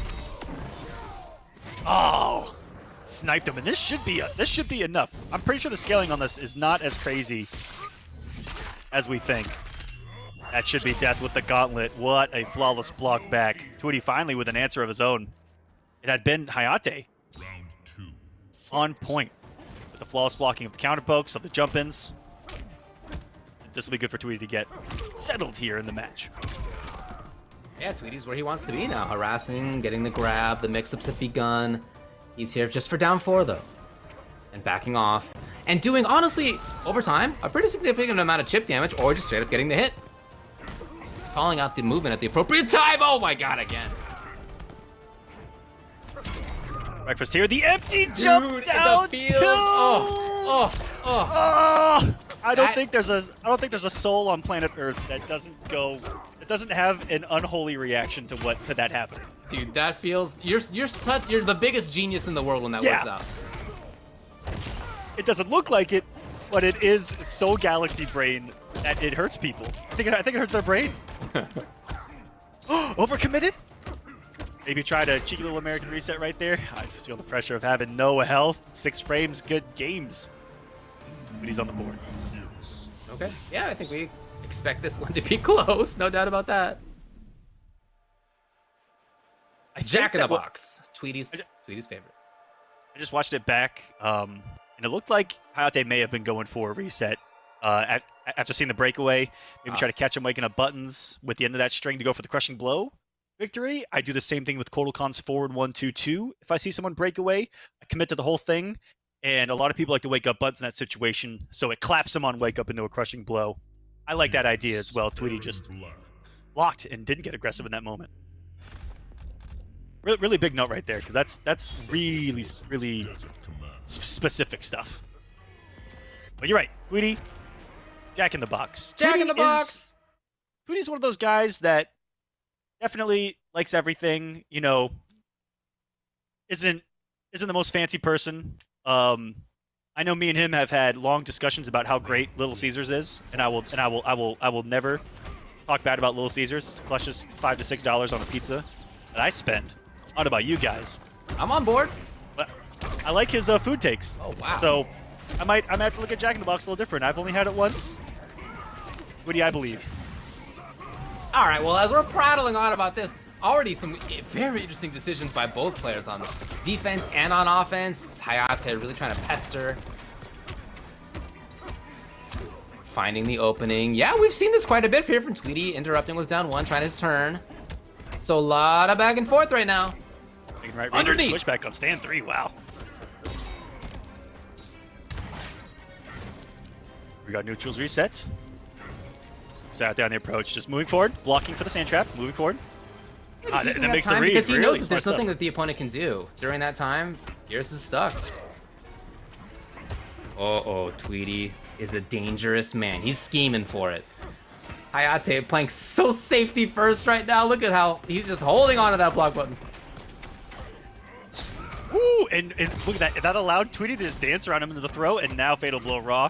Will kill, 50-50 situation. Nice block, and we're going to go into the breakaway, and Hayate comes off of the bar for nothing there. Tweety takes another round with a clutch flawless block up 2 in the Fatal. That's a second one already, and that's what this has come down to. These guys are neck and neck. Round 2, fight. But continuing to have that slow play for a significant period of time. Love to see this. The catch from Tweety landsies right there, and he's got a chance for pressure. Oh, the knee comes into play. Something we've seen from him quite a bit. Super hard to see that on reaction. Oh! You know, we've seen this a couple times as well. Up and the invincibility of it starting off, yeah, but into significant damage. Down to one more read here. Tries to meet the stand 2. Wake up button works out by Hayate. The down 3 has been an issue a lot for Gears. I remember, you know, this is a very heavy Season 1 matchup. We haven't seen in such a while. Just comes up into the aggression as Hayate gets the counter hit, which means that we see the crushing blow. Miss out on a hokey situation there to stay safe, and that's going to close out for Tweety, who, with that flawless block moments ago, Hayate did a 2-1 on his turn, and Tweety may have done something even more galactic brain than earlier. He did up 3 on his flawless block for the first time, which means that he knew that Hayate did something that was so fast, double hitting, 2-1, right? 2-2? That his up 2 may not have had the time to interrupt in between and get the launch. So he was like, you know what, let's keep it safe, and no matter what happens here, it's going to be my turn, and I'm going to get the hit. So it guaranteed it versus risking getting beat out and then crushing blowed for that same exact flawless block read. That was so smart. He's on the lead, or he's in the lead, I should say. I also love his choice of timing for the breakaway. Right, it was just as the string was activating that you have to like dial in, and that was like the perfect moment to do that. Like he called out the combo route exactly. and got the punish for it into taking the game. Lost hive of the chitin. So 2-1, Tweety up on Hayate, who is gonna go back to Aaron Black. Continues to be the choice for him here. I have another question for you, David. Yo! Can he potentially, and I mean like, let's go deep here. Could he potentially be doing this to save what he's got up his sleeve with Fujin for the finale? Dude. But maybe he doesn't want to show everyone, you know, the tricks here this early. Maybe he just likes playing with his boy.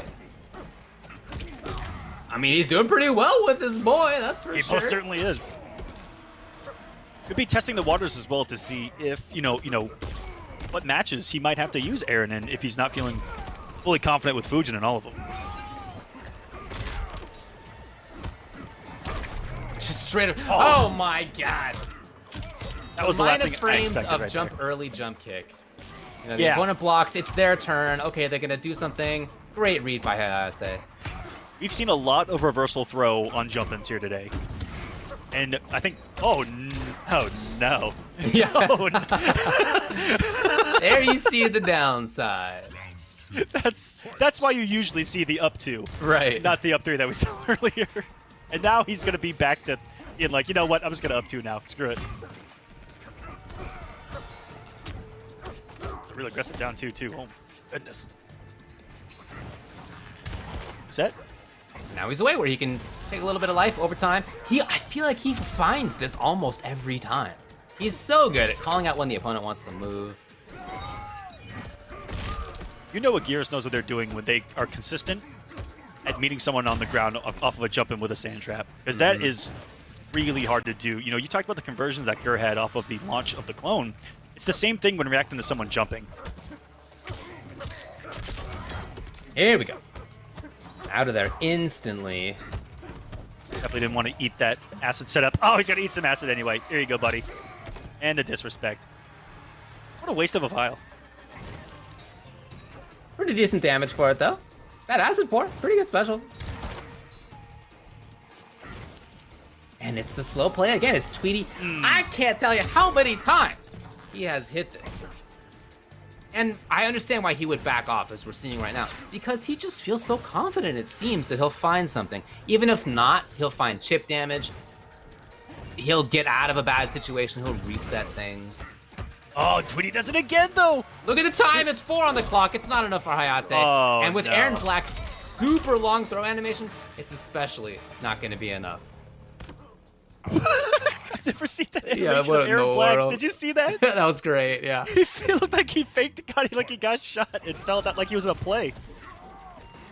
That's that Aaron Black swagger that I love.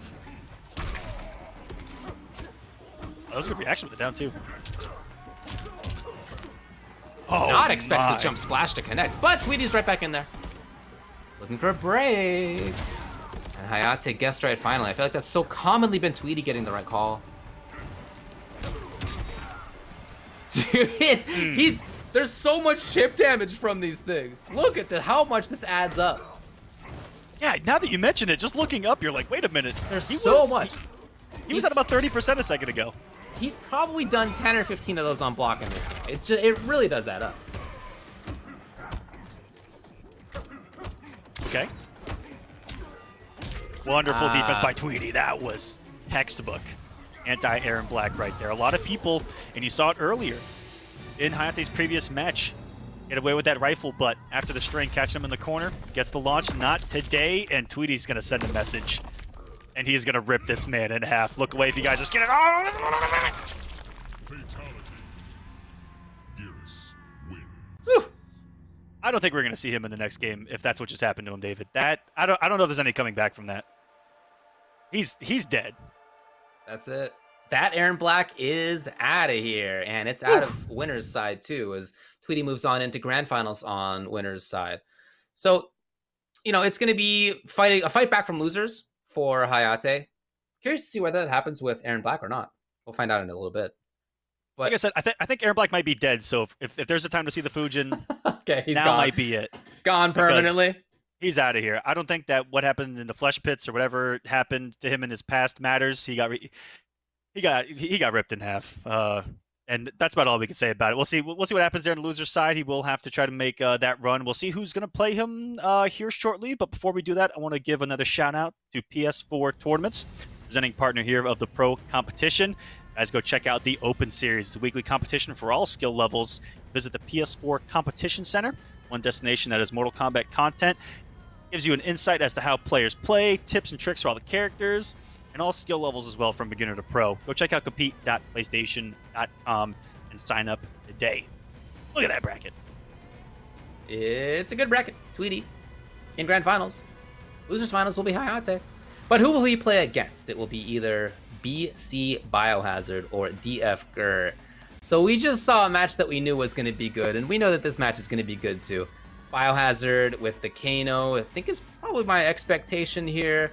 Gur, you know it's going to be Geras. And the way that Gur's been playing so far today, look at the results for Gur have been that he won 3-0 and then he won 3-1 versus his last match, I'm Big Daddy G. So he's looking great in the score, but the way that he's doing it, this offense that we're seeing out of him, the risks, the mix-ups that we're seeing out of him. Yes, we're still also definitely seeing that kind of rangy play, the slow play, taking up a lot of space with the clones, with teleports, you know, with launchers, that kind of stuff, checking with sand traps. We're seeing that we're accustomed to, backwards movement, but also the risks up close, the short hop shenanigans, the sweeps, short hop shenanigans. Very, very command grab heavy. It's a very funky, interesting, strong style for Gur today.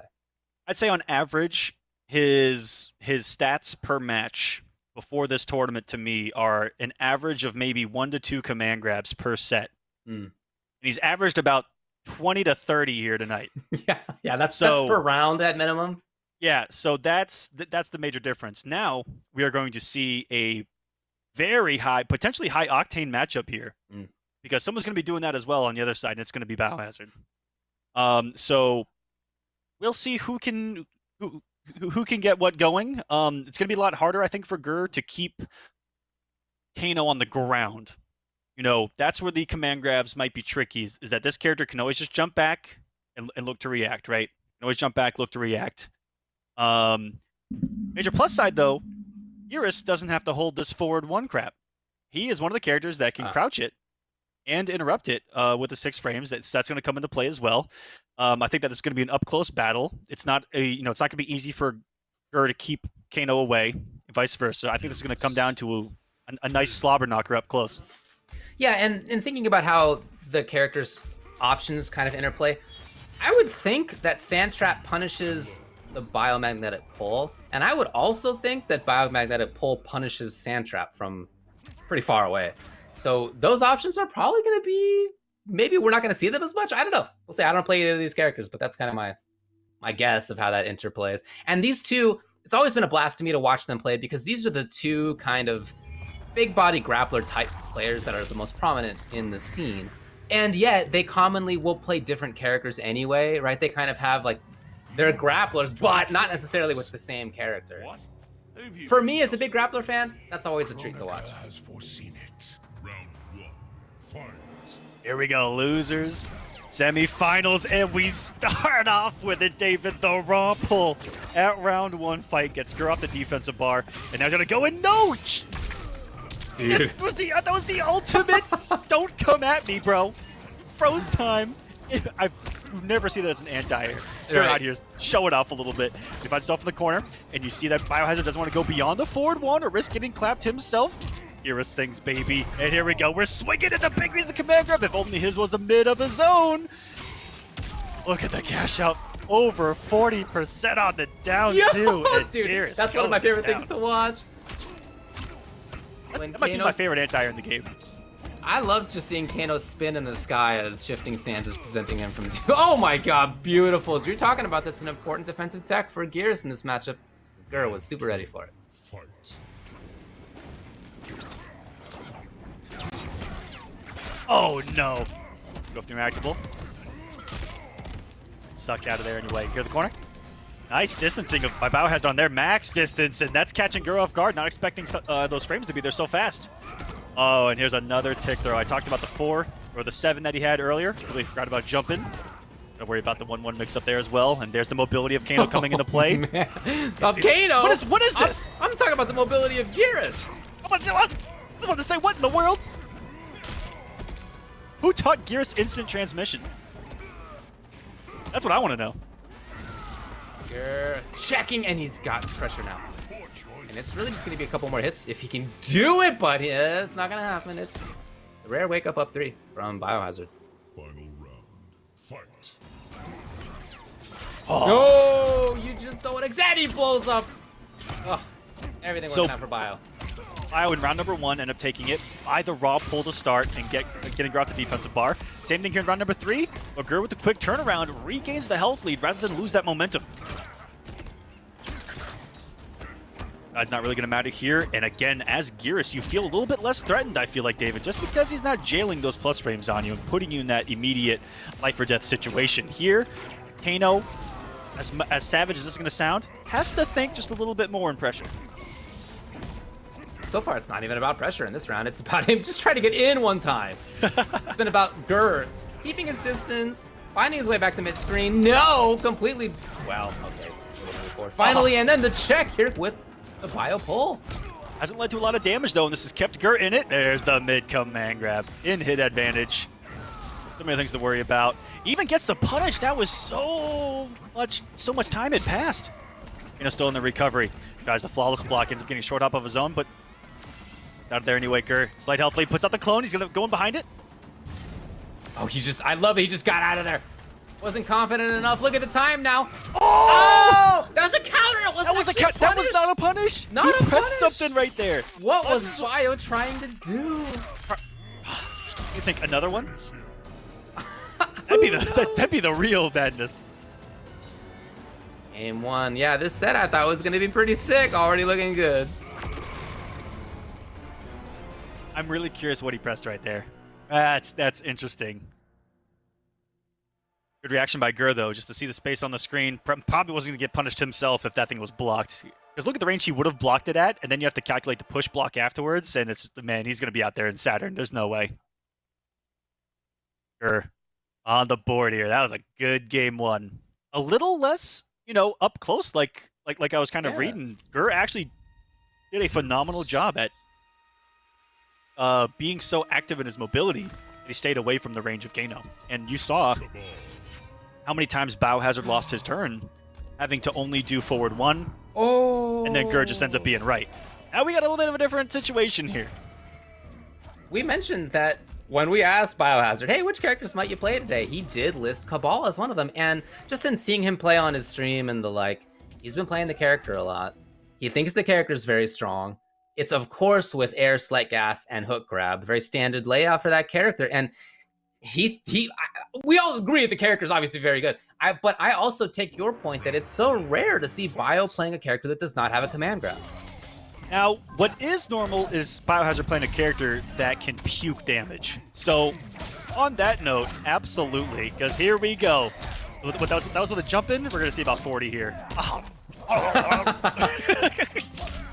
That's how it goes. Yeah, gets punished. Very nice. Good awareness by Gur. Gets a chance for a punish and is pretty light about it. Nice confirm, and we're going all the way to the corner here. He's going to 4-3 in the command grab. No! I'm shocked he didn't go for the corner carry. Maybe he wants to avoid the corner himself and keep this mid-screen.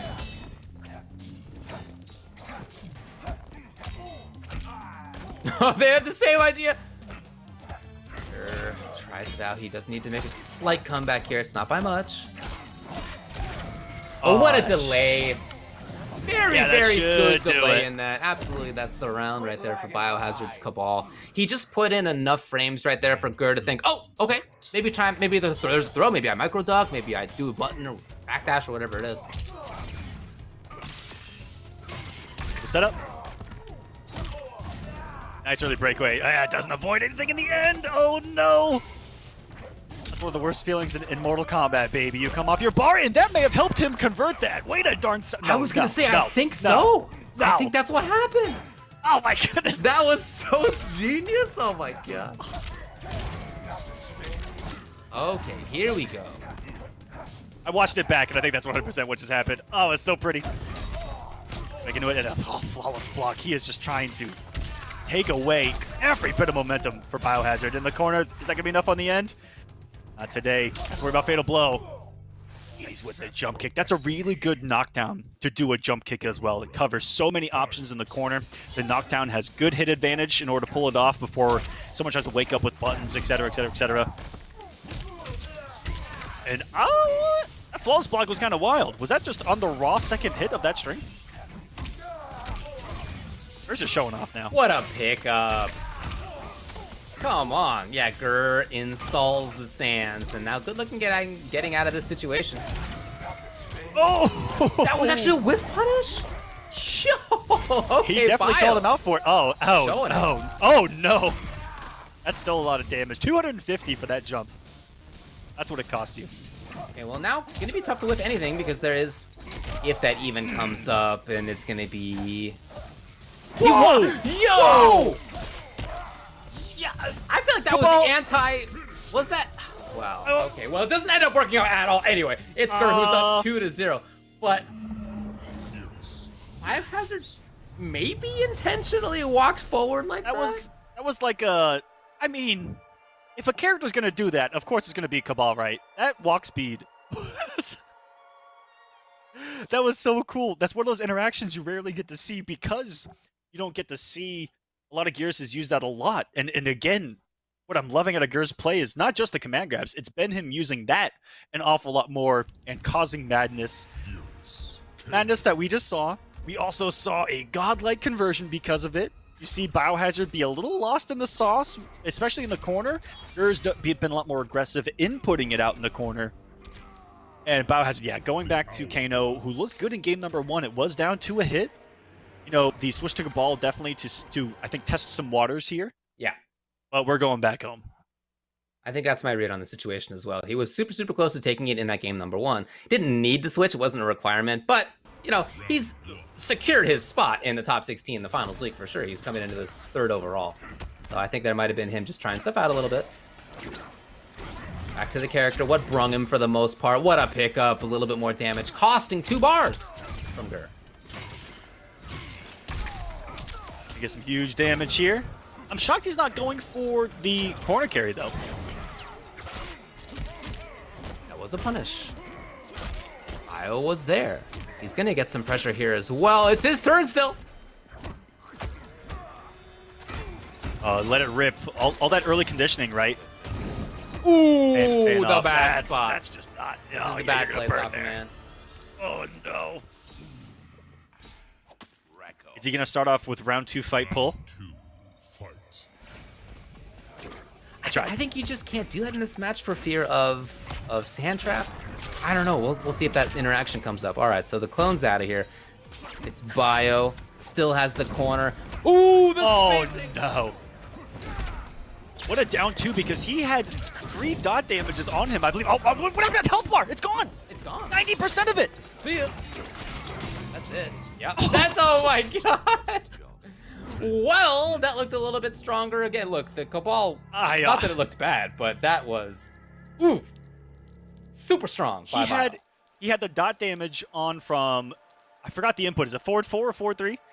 The advancing mid there, put on a dot damage. He got him with the chemical burn, then the fire on the ground, then 2 more chemical burns on top of that, and then his health just kind of disappeared from existence.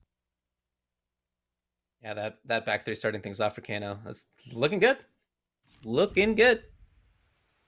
If there's a way to get back into a match, you guys just watched it. That was carnage. Bio could do no wrong, and there's no better feeling as a player than to have a round like that to get back into a match, because you are fearing nothing from this point on. You're like, okay, I can get that going. Let's go.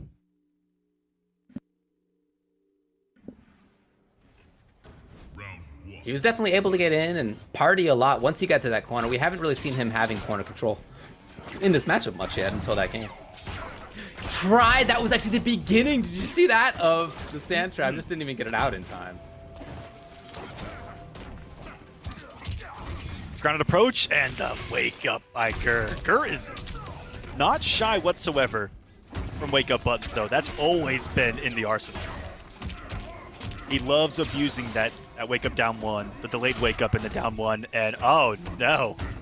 The tech throw is working out. Nice call out. My God, this is a lot of dot damage.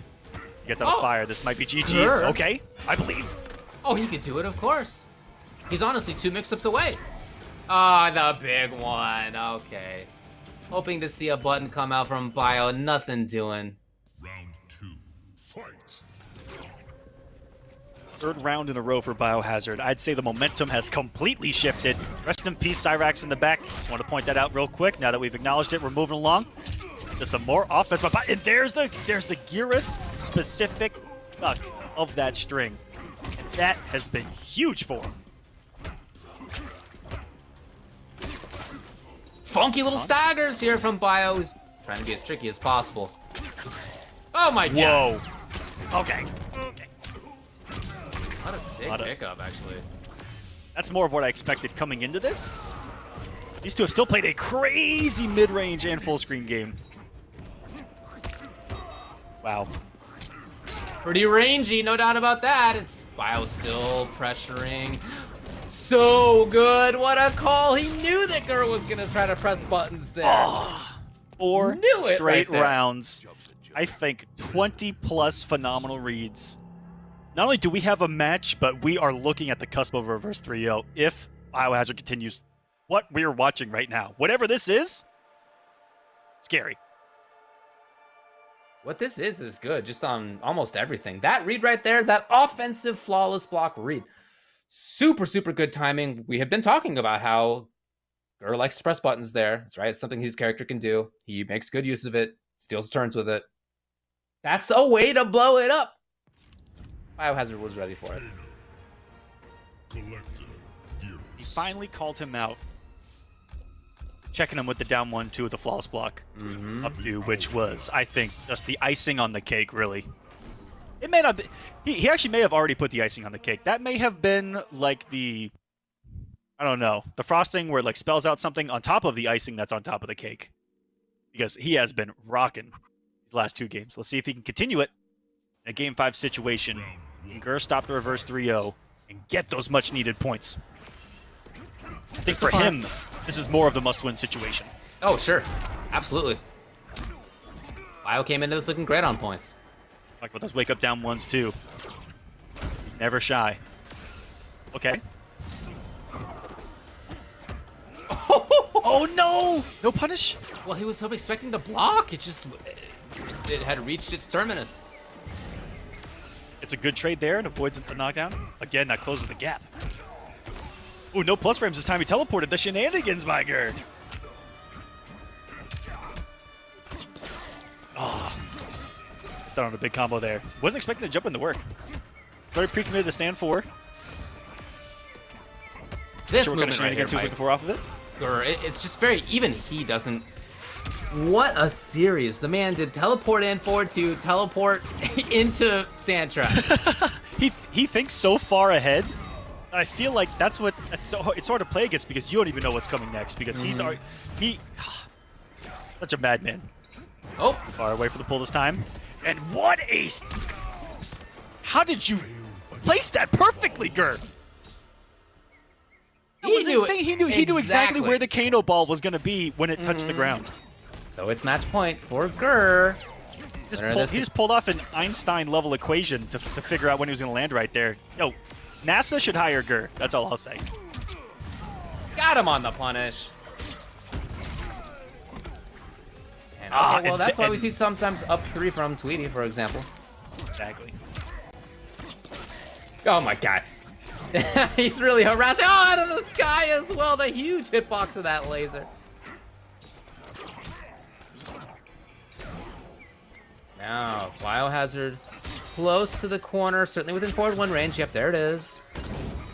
Oh, that should be it. It's a bad spot to be in. Bad spot. It's match point now for both Biohazard and Gur down to the final round. Scary corner here. Is Biohazard going to get the flames going here? Will he ignite his opponent? Not today. Not going to come off the bar. Does come off there for the wake up. Cannot get hit. He still believes just because of the position. No risk from Gura on the flawless block either. Just want to keep it safe and kept it uncancelable on the down one. Lucky he didn't get sniped there by the back one, break the armor, but he's just going to meaty pull. Meaty pull, baby. 2021, that's the tech. Even on health. Slight advantage for Bio, taken away by the, again, perfect anti-air trap. My Gur. Ooh, another one. Watch your neck for breakfast here. Nothing, but a wake up down one attempt by Biohazard, trying to fight fire with fire here. Just a little bit of damage at a time here, Skur. But it's really adding up, as you can see. He's out. Ooh. Looking for flawless block was Bio.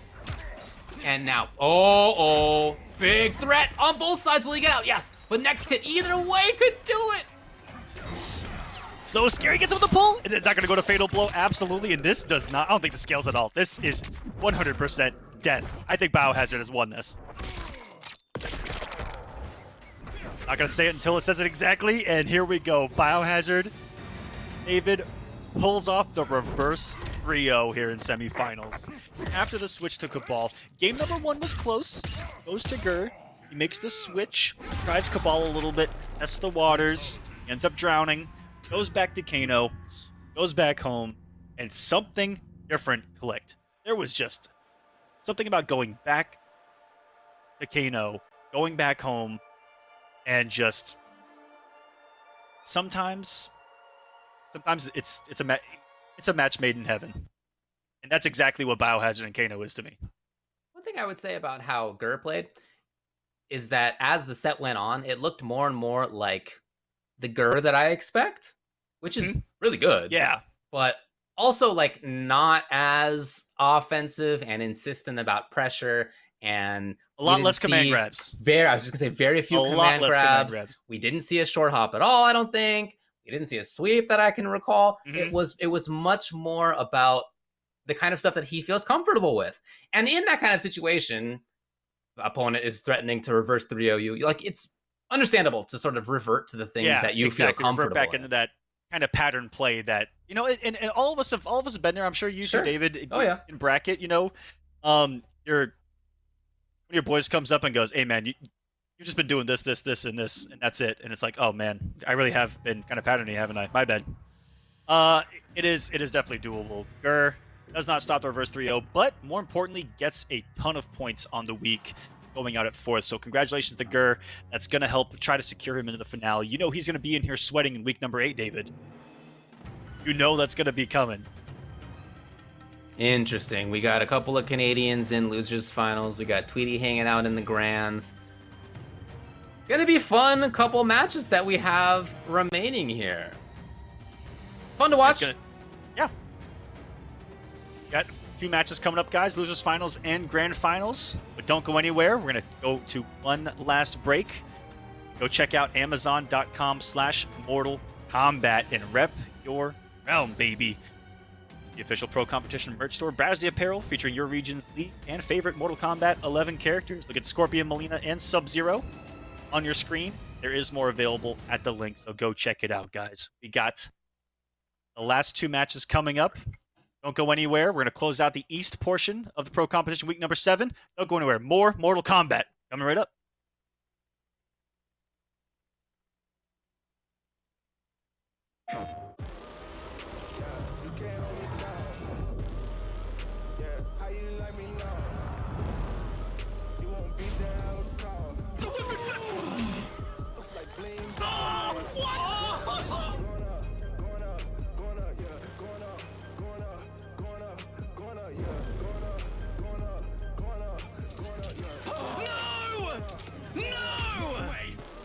Jokes, no gimmicks, just combat.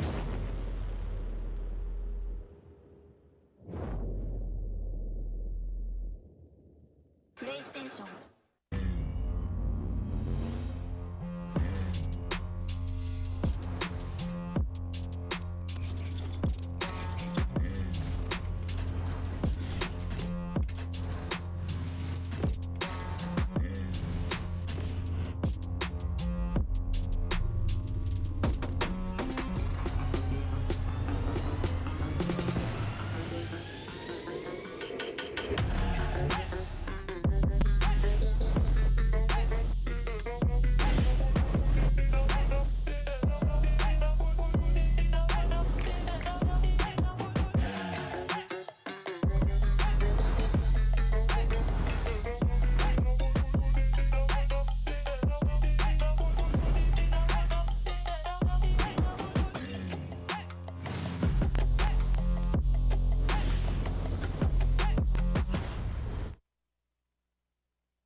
Hey guys, Ketchup and Mustard here, and it's time to test your might in the Mortal Kombat 11 Open Series. Ready to rumble?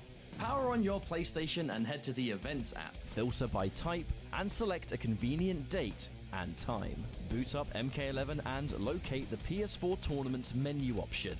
Click it to visit a familiar place, the Console Events tab. Sign up and prepare to play. Once registered, you can view your tournament details and check-in time. A notification will remind you to tighten your black belt and get over here for your match. Continue combat in the open qualifiers to close in on the competition. Thank you for watching, and we'll see you in the tournaments.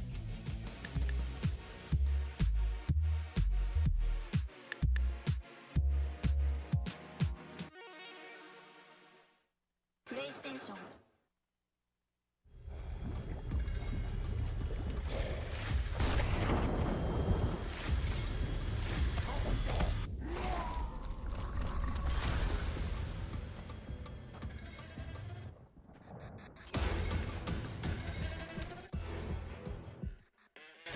Who are you? I'm your worst nightmare.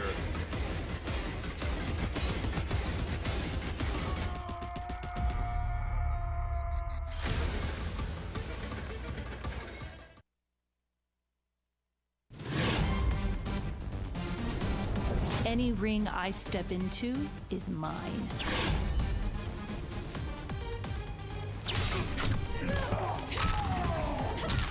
End of the line. Then this fight is now personal.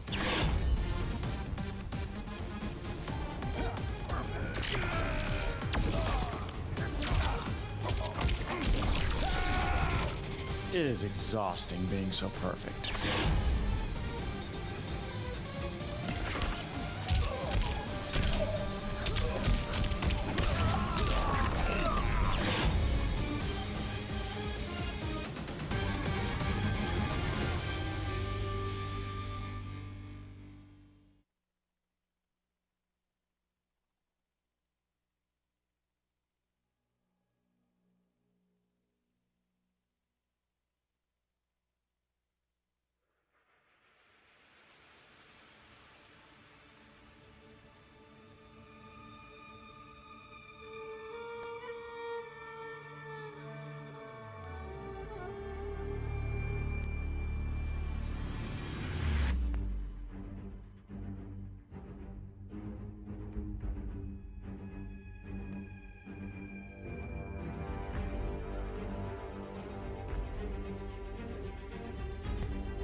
Welcome back, ladies and gentlemen. We are here, the cream of the crop, the top 3 competitors in today's top 8. Of course, it's going to be Mortal Kombat Pro Competition NA East.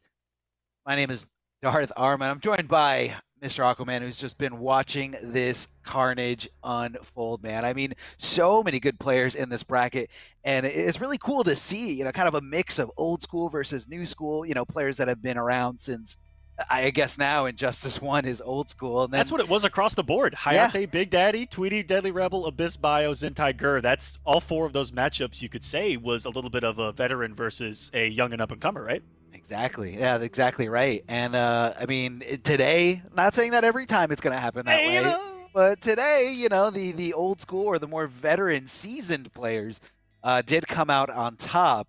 Big Daddy G moving down to the lower bracket, and Deadly Rebel moving down a lower bracket, and it going down in a way that they definitely didn't want to, but they did get some points. A lot of people have that top 16 at the least secured there for the sub-regional finals, qualifying for the sub-regional finals. They're just trying to get that seeding worked out. But actually, to talk a little bit about, like, I guess kind of like what seeding is going to be looking like for the sub-regional finals. I actually saw some talk about it on Twitter about how an outlier could really come into the mix. Oh yeah. And really, have a low seed, and then you really have seeding not really mattering much to you. So I think everyone's main focus is just to qualify to get into that $10,000 finale. With that being said, though, someone, from the looks of it, could pull off a victory in week number 8 and make it in. Yeah. That could happen. Could definitely happen. And, it's you don't know who's going to come in and shake up the bracket. And that's why... pageant. That's right.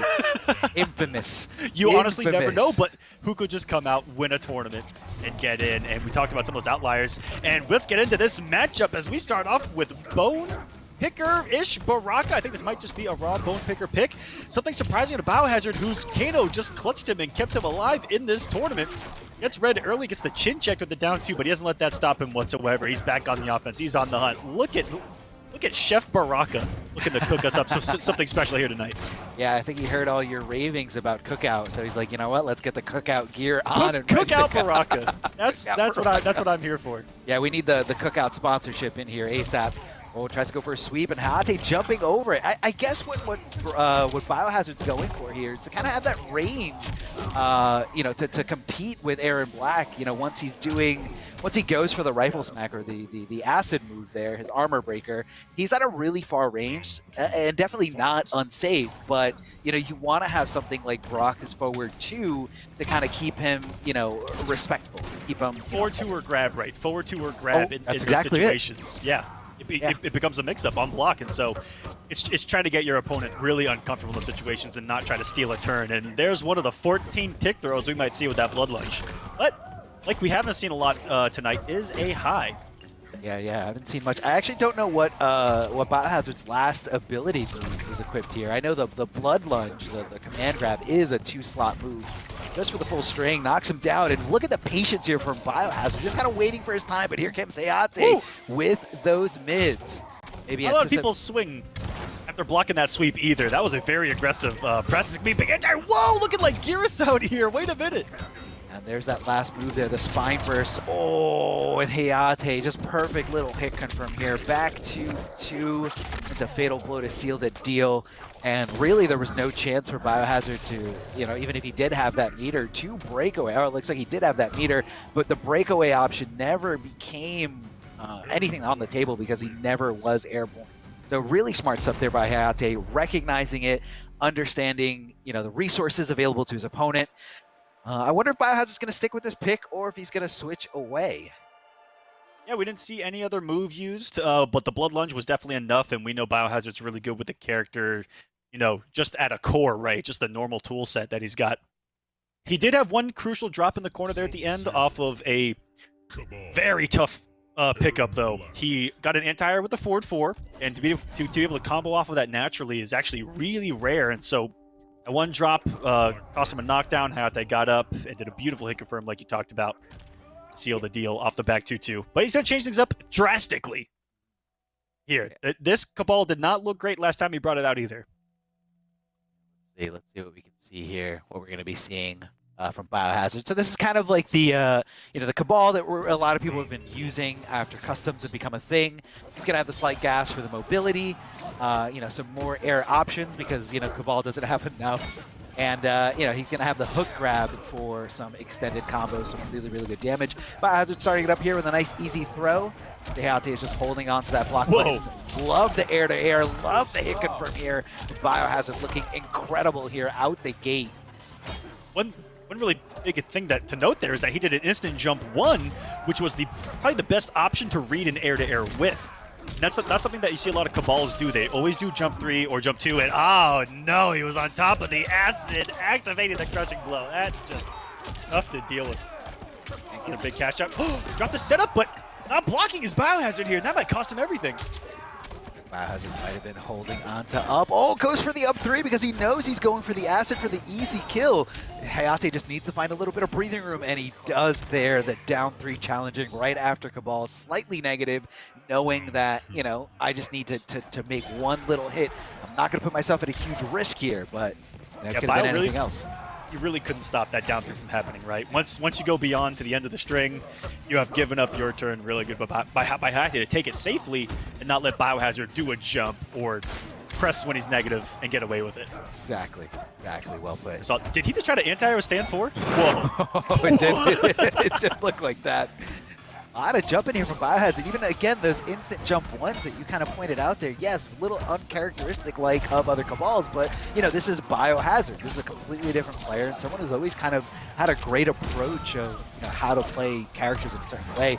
Love the back-to-back hook grabs here. Puts himself in the corner. Hayate letting go of block literally at like the last frame there, getting under the throw, cashing in big time with that down 2 crushing blow. That's going to be possibly a way for him to get back into this. Of course, we already used the crushing blow, and it's not a factor here. No acid on the ground. Hayate trying to get crazy, and he does it again. That was off of like 2 throw reads almost directly in a row. Yeah, those 2 throw reads won him the game, ducking under the high throw, obviously, which is a very, very risky move, but Hayate paying it, like cashing out big time here. What a comeback. That stings. If you're Biohazard and you're Biohazard's pride, that stings. That was his round. He had a huge life lead there, and it really just kind of came down to those hard reads, those hard decisions, commitment here from Hayate. That was it was so rare to see Biohazard fall victim to something that we all fall to, which is when someone's under 130 health, you're going for the throw because it's gonna kill, right? But it's really rare to see him get kind of caught in that vortex of trying to go for it, right? When you got so many other options available. But just like in the previous round, when his tournament life is against the wall, Kano comes a mixin'. Oh, here comes the command grabs. What are we going to see here on the loadout? Yeah, we got lumbar check, chemical burn, which is a really, really good move in the corner, and the biomagnetic pull, which means, some things that you thought were safe because they have certain distance no longer become safe thanks to that biomagnetic pull. So let's see how Biohazard applies his 3rd character here. Tries to go right for it, and Hayate doing such a good job of getting under these throws. I mean, he knows when those throws are coming. A little bit of a drop. He has only had high throws as well, every single character, whether it be command grab or regular. Hayate's always going to have that option. Oh no, he pulled him into the fire! That is so good. That's kind of... That's so good. Oh, man. All right. The first time he did it to me, I said the same exact thing. I'm like, come on. How is this in the game? He got pulled into his own death, ladies and gentlemen. He was just blocking, minding his own business, going about his day. Aaron Black gunslinging, being all nice and cool, and sucked into fire. Nice getting hit, blocking the lighter there. Avoid the dot damage on the ground, and this is still falling apart though. As defensive as your godlike reads can be, Kato is decimating this health bar. Yeah, I was literally about to say that Hayate is making right decisions there in the corner, but he's still, you know, he's making the right decisions to avoid the fire, but still getting just destroyed, grabbed, hit. I mean, Biohazard is running away with this here. Huge life lead on his side, and Hayate out of life completely here. Oh. He's got two pairs of legs.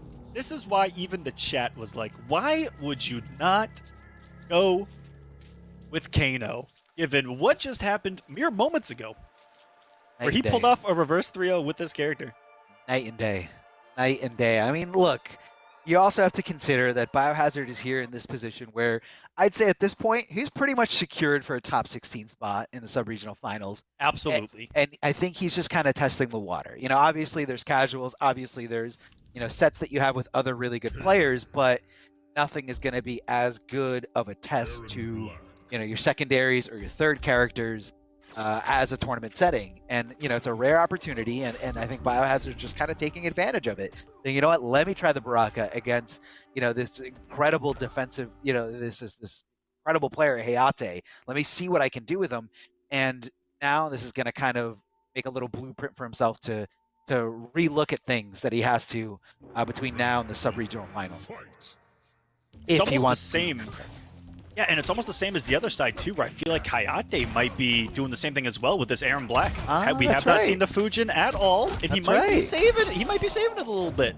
I definitely agree with that. That's a good move. You know, you don't want to reveal all your cards right away, but I guess if you what happened to this health bar? It's gone. Totally gone here. Biohazard coming off those two defensive bars to try to save a little bit of this health, but it might be to not getting the punish, but trying to get over the acid. That was so smart. He canceled into the Kano ball just to get off the acid. And right now Biohazard's just kind of buying some time, you know, the longer, and again, I don't think he necessarily wanted to win that round, but he wanted to at least wait for that defensive meter to come back close to full breakaway, ready if he needs it right away. Right into the lumbar check after that jump to Biohazard, getting tricky with the command grabs. Ooh, deep jump in twos. Remain nice and plus afterwards. Definitely going to be your turn to swing. Good block in the overhead. That's a really good block. That's been sniping a lot of people here so far from Hayate, not watching their domes. Gonna get a great combo here. Time off the clock, and the disrespectful. It's just icing on the cake for Aaron Black, really. Just the acid out. Biohazard standing his ground in it too, and look how that paid off. He actually walked himself into the acid to get out of the range of Aaron Black's jump in. That took some cojones. I mean, yeah, sometimes you got to put yourself in a little bit of danger if your opponent doesn't think you're going to go in there. Boot drop here from Aaron Black. Is he going to do the second one? No. Biohazard checking with down ones like crazy, making sure Aaron Black doesn't get that breathing room that Hayate's looking for. Hayate backing off, challenging with some mids. Of course, that's going to be a safe move, and Biohazard, the nice little stagger pressure right into the command grab, and he just let it rip. Oh my goodness! Hayate pulling off the Vianality, wake up fatal blow, just says, you know what, if this works, I win. GG's, big fan, I'm going to grand finals. That's how quick that just happened. He just said, you know what? I'm in grand finals, baby. Look, man.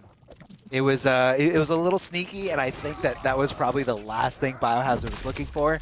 But let me just reiterate that even though against most characters, you know, Aaron Black's fatal blow at that mid-range, not really going to be something that gets punished or something that's unsafe. But against Kano, you know, who's got Kano ball, who's got biomagnetic pull, that was definitely an unsafe fatal blow attempt, and it paid off immensely here for Hayate, just cutting that momentum short because Biohazard was kind of, you know, riding this train back, looking for that reverse 3-0.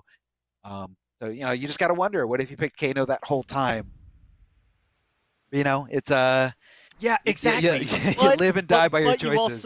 You also have to respect the choices of the Baraka. You also got to respect the choices of the Cabal, looking for different options, looking to progress and advance as a player, test things in new waters against new opponents, and in high pressure situations. So that's all experience at the end of the day for someone like Biohazard, who's going to take a lot of that knowledge in and try to use that later, not just in week number 8, but also in that finale, which he's 100% secured for with this, and is close. With this victory, he may have done it. I'm pretty sure that he may have passed Honeybee in points with his performance here today as well. Probably. Two really, really consistent players. Just always making a name for themselves, and it's cool to see that, Biohazard here in this top 8 had a great run, a great set against Gur, a great set against everybody in this top 8, and definitely going to be, you got to watch out, man. Got to watch out for Biohazard when it comes to anything NRS. So I do have a really big update for everyone. As we are sitting here, it's a very unfortunate update.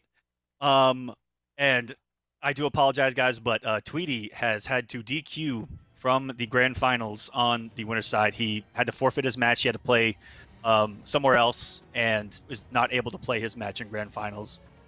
So he is forfeiting it, taking the points, and Hayate will have won this week of the pro competition, ladies and gentlemen. Congratulations, Hayate. Not only did you stop Biohazard's reverse 3-0 with that crazy fatal blow. Yeah. Little did he know that he just pulled off the entire victory with that win over Biohazard there. There may have been a lot more points at stake than they realized. Oh, yeah. And you got to wonder, if Biohazard knew that, would he have gone with Kano out the gate? So I don't know. It could have been something like that. That may have gotten a little sweatier if they would have known the information prior, but they definitely didn't. Still, wonderful performances for everyone in this top 8. That was really cool to see, and to see these guys making a huge return to form, especially in these longer online series.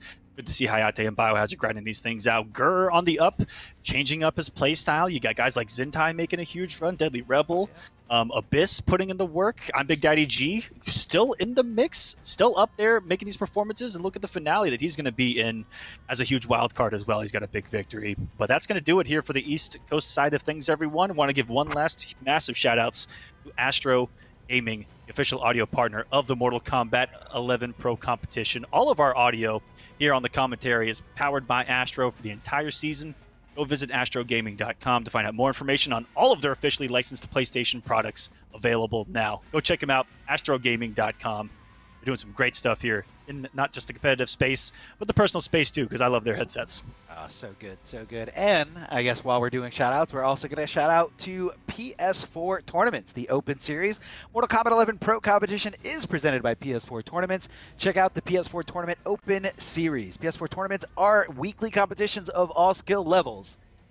Compete against your friends and rivals for unique rewards. You guys can visit the PlayStation 4 Competition Center. It's super easy. There's a lot of great content there for all skill levels. Check it out. All you got to do is go to compete.playstation.com and sign in with your PSN ID, and that's that. I mean, you guys have been watching NA East. That's going to conclude NA East for this week, but real shortly, we're going to be having NA West. So we're going to be seeing what kind of monsters are on the west side of North America for today's pro competition. So again, make sure you guys are following the channel at least, and you guys will definitely know when we go live, which should be within the hour. So kind of hang out, take a break, and we'll be right back with some more Mortal Kombat action.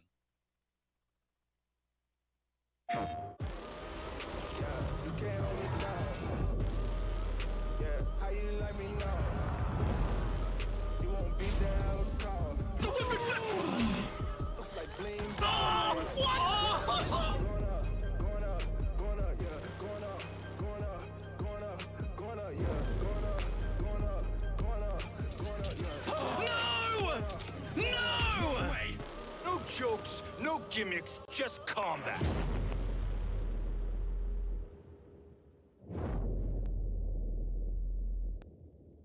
PlayStation.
Hey guys, Ketchup and Mustard here, and it's time to test your might in the Mortal Kombat 11 Open Series. Ready to rumble? Power on your PlayStation and head to the Events app, filter by type, and select a convenient date and time. Boot up MK11 and locate the PS4 Tournaments menu option. Click it to visit a familiar place, the Console Events tab. Sign up and prepare to play. Once registered, you can view your tournament details and check-in time. A notification will remind you to tighten your black belt and get over here for your match. Continue combat in the open qualifiers to close in on the competition. Thank you for watching, and we'll see you in the tournaments.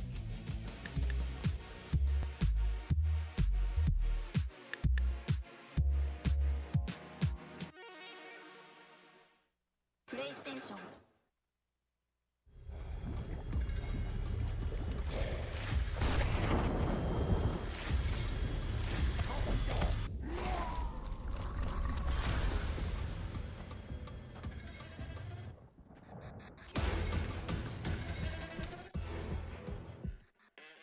Who are you?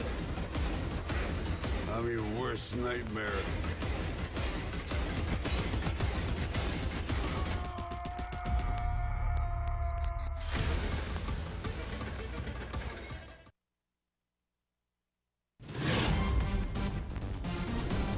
Any ring I step into is mine.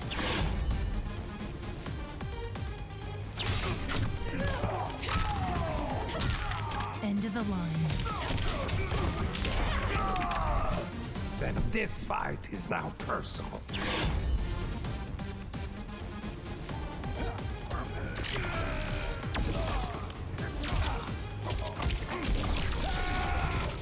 It is exhausting being so perfect.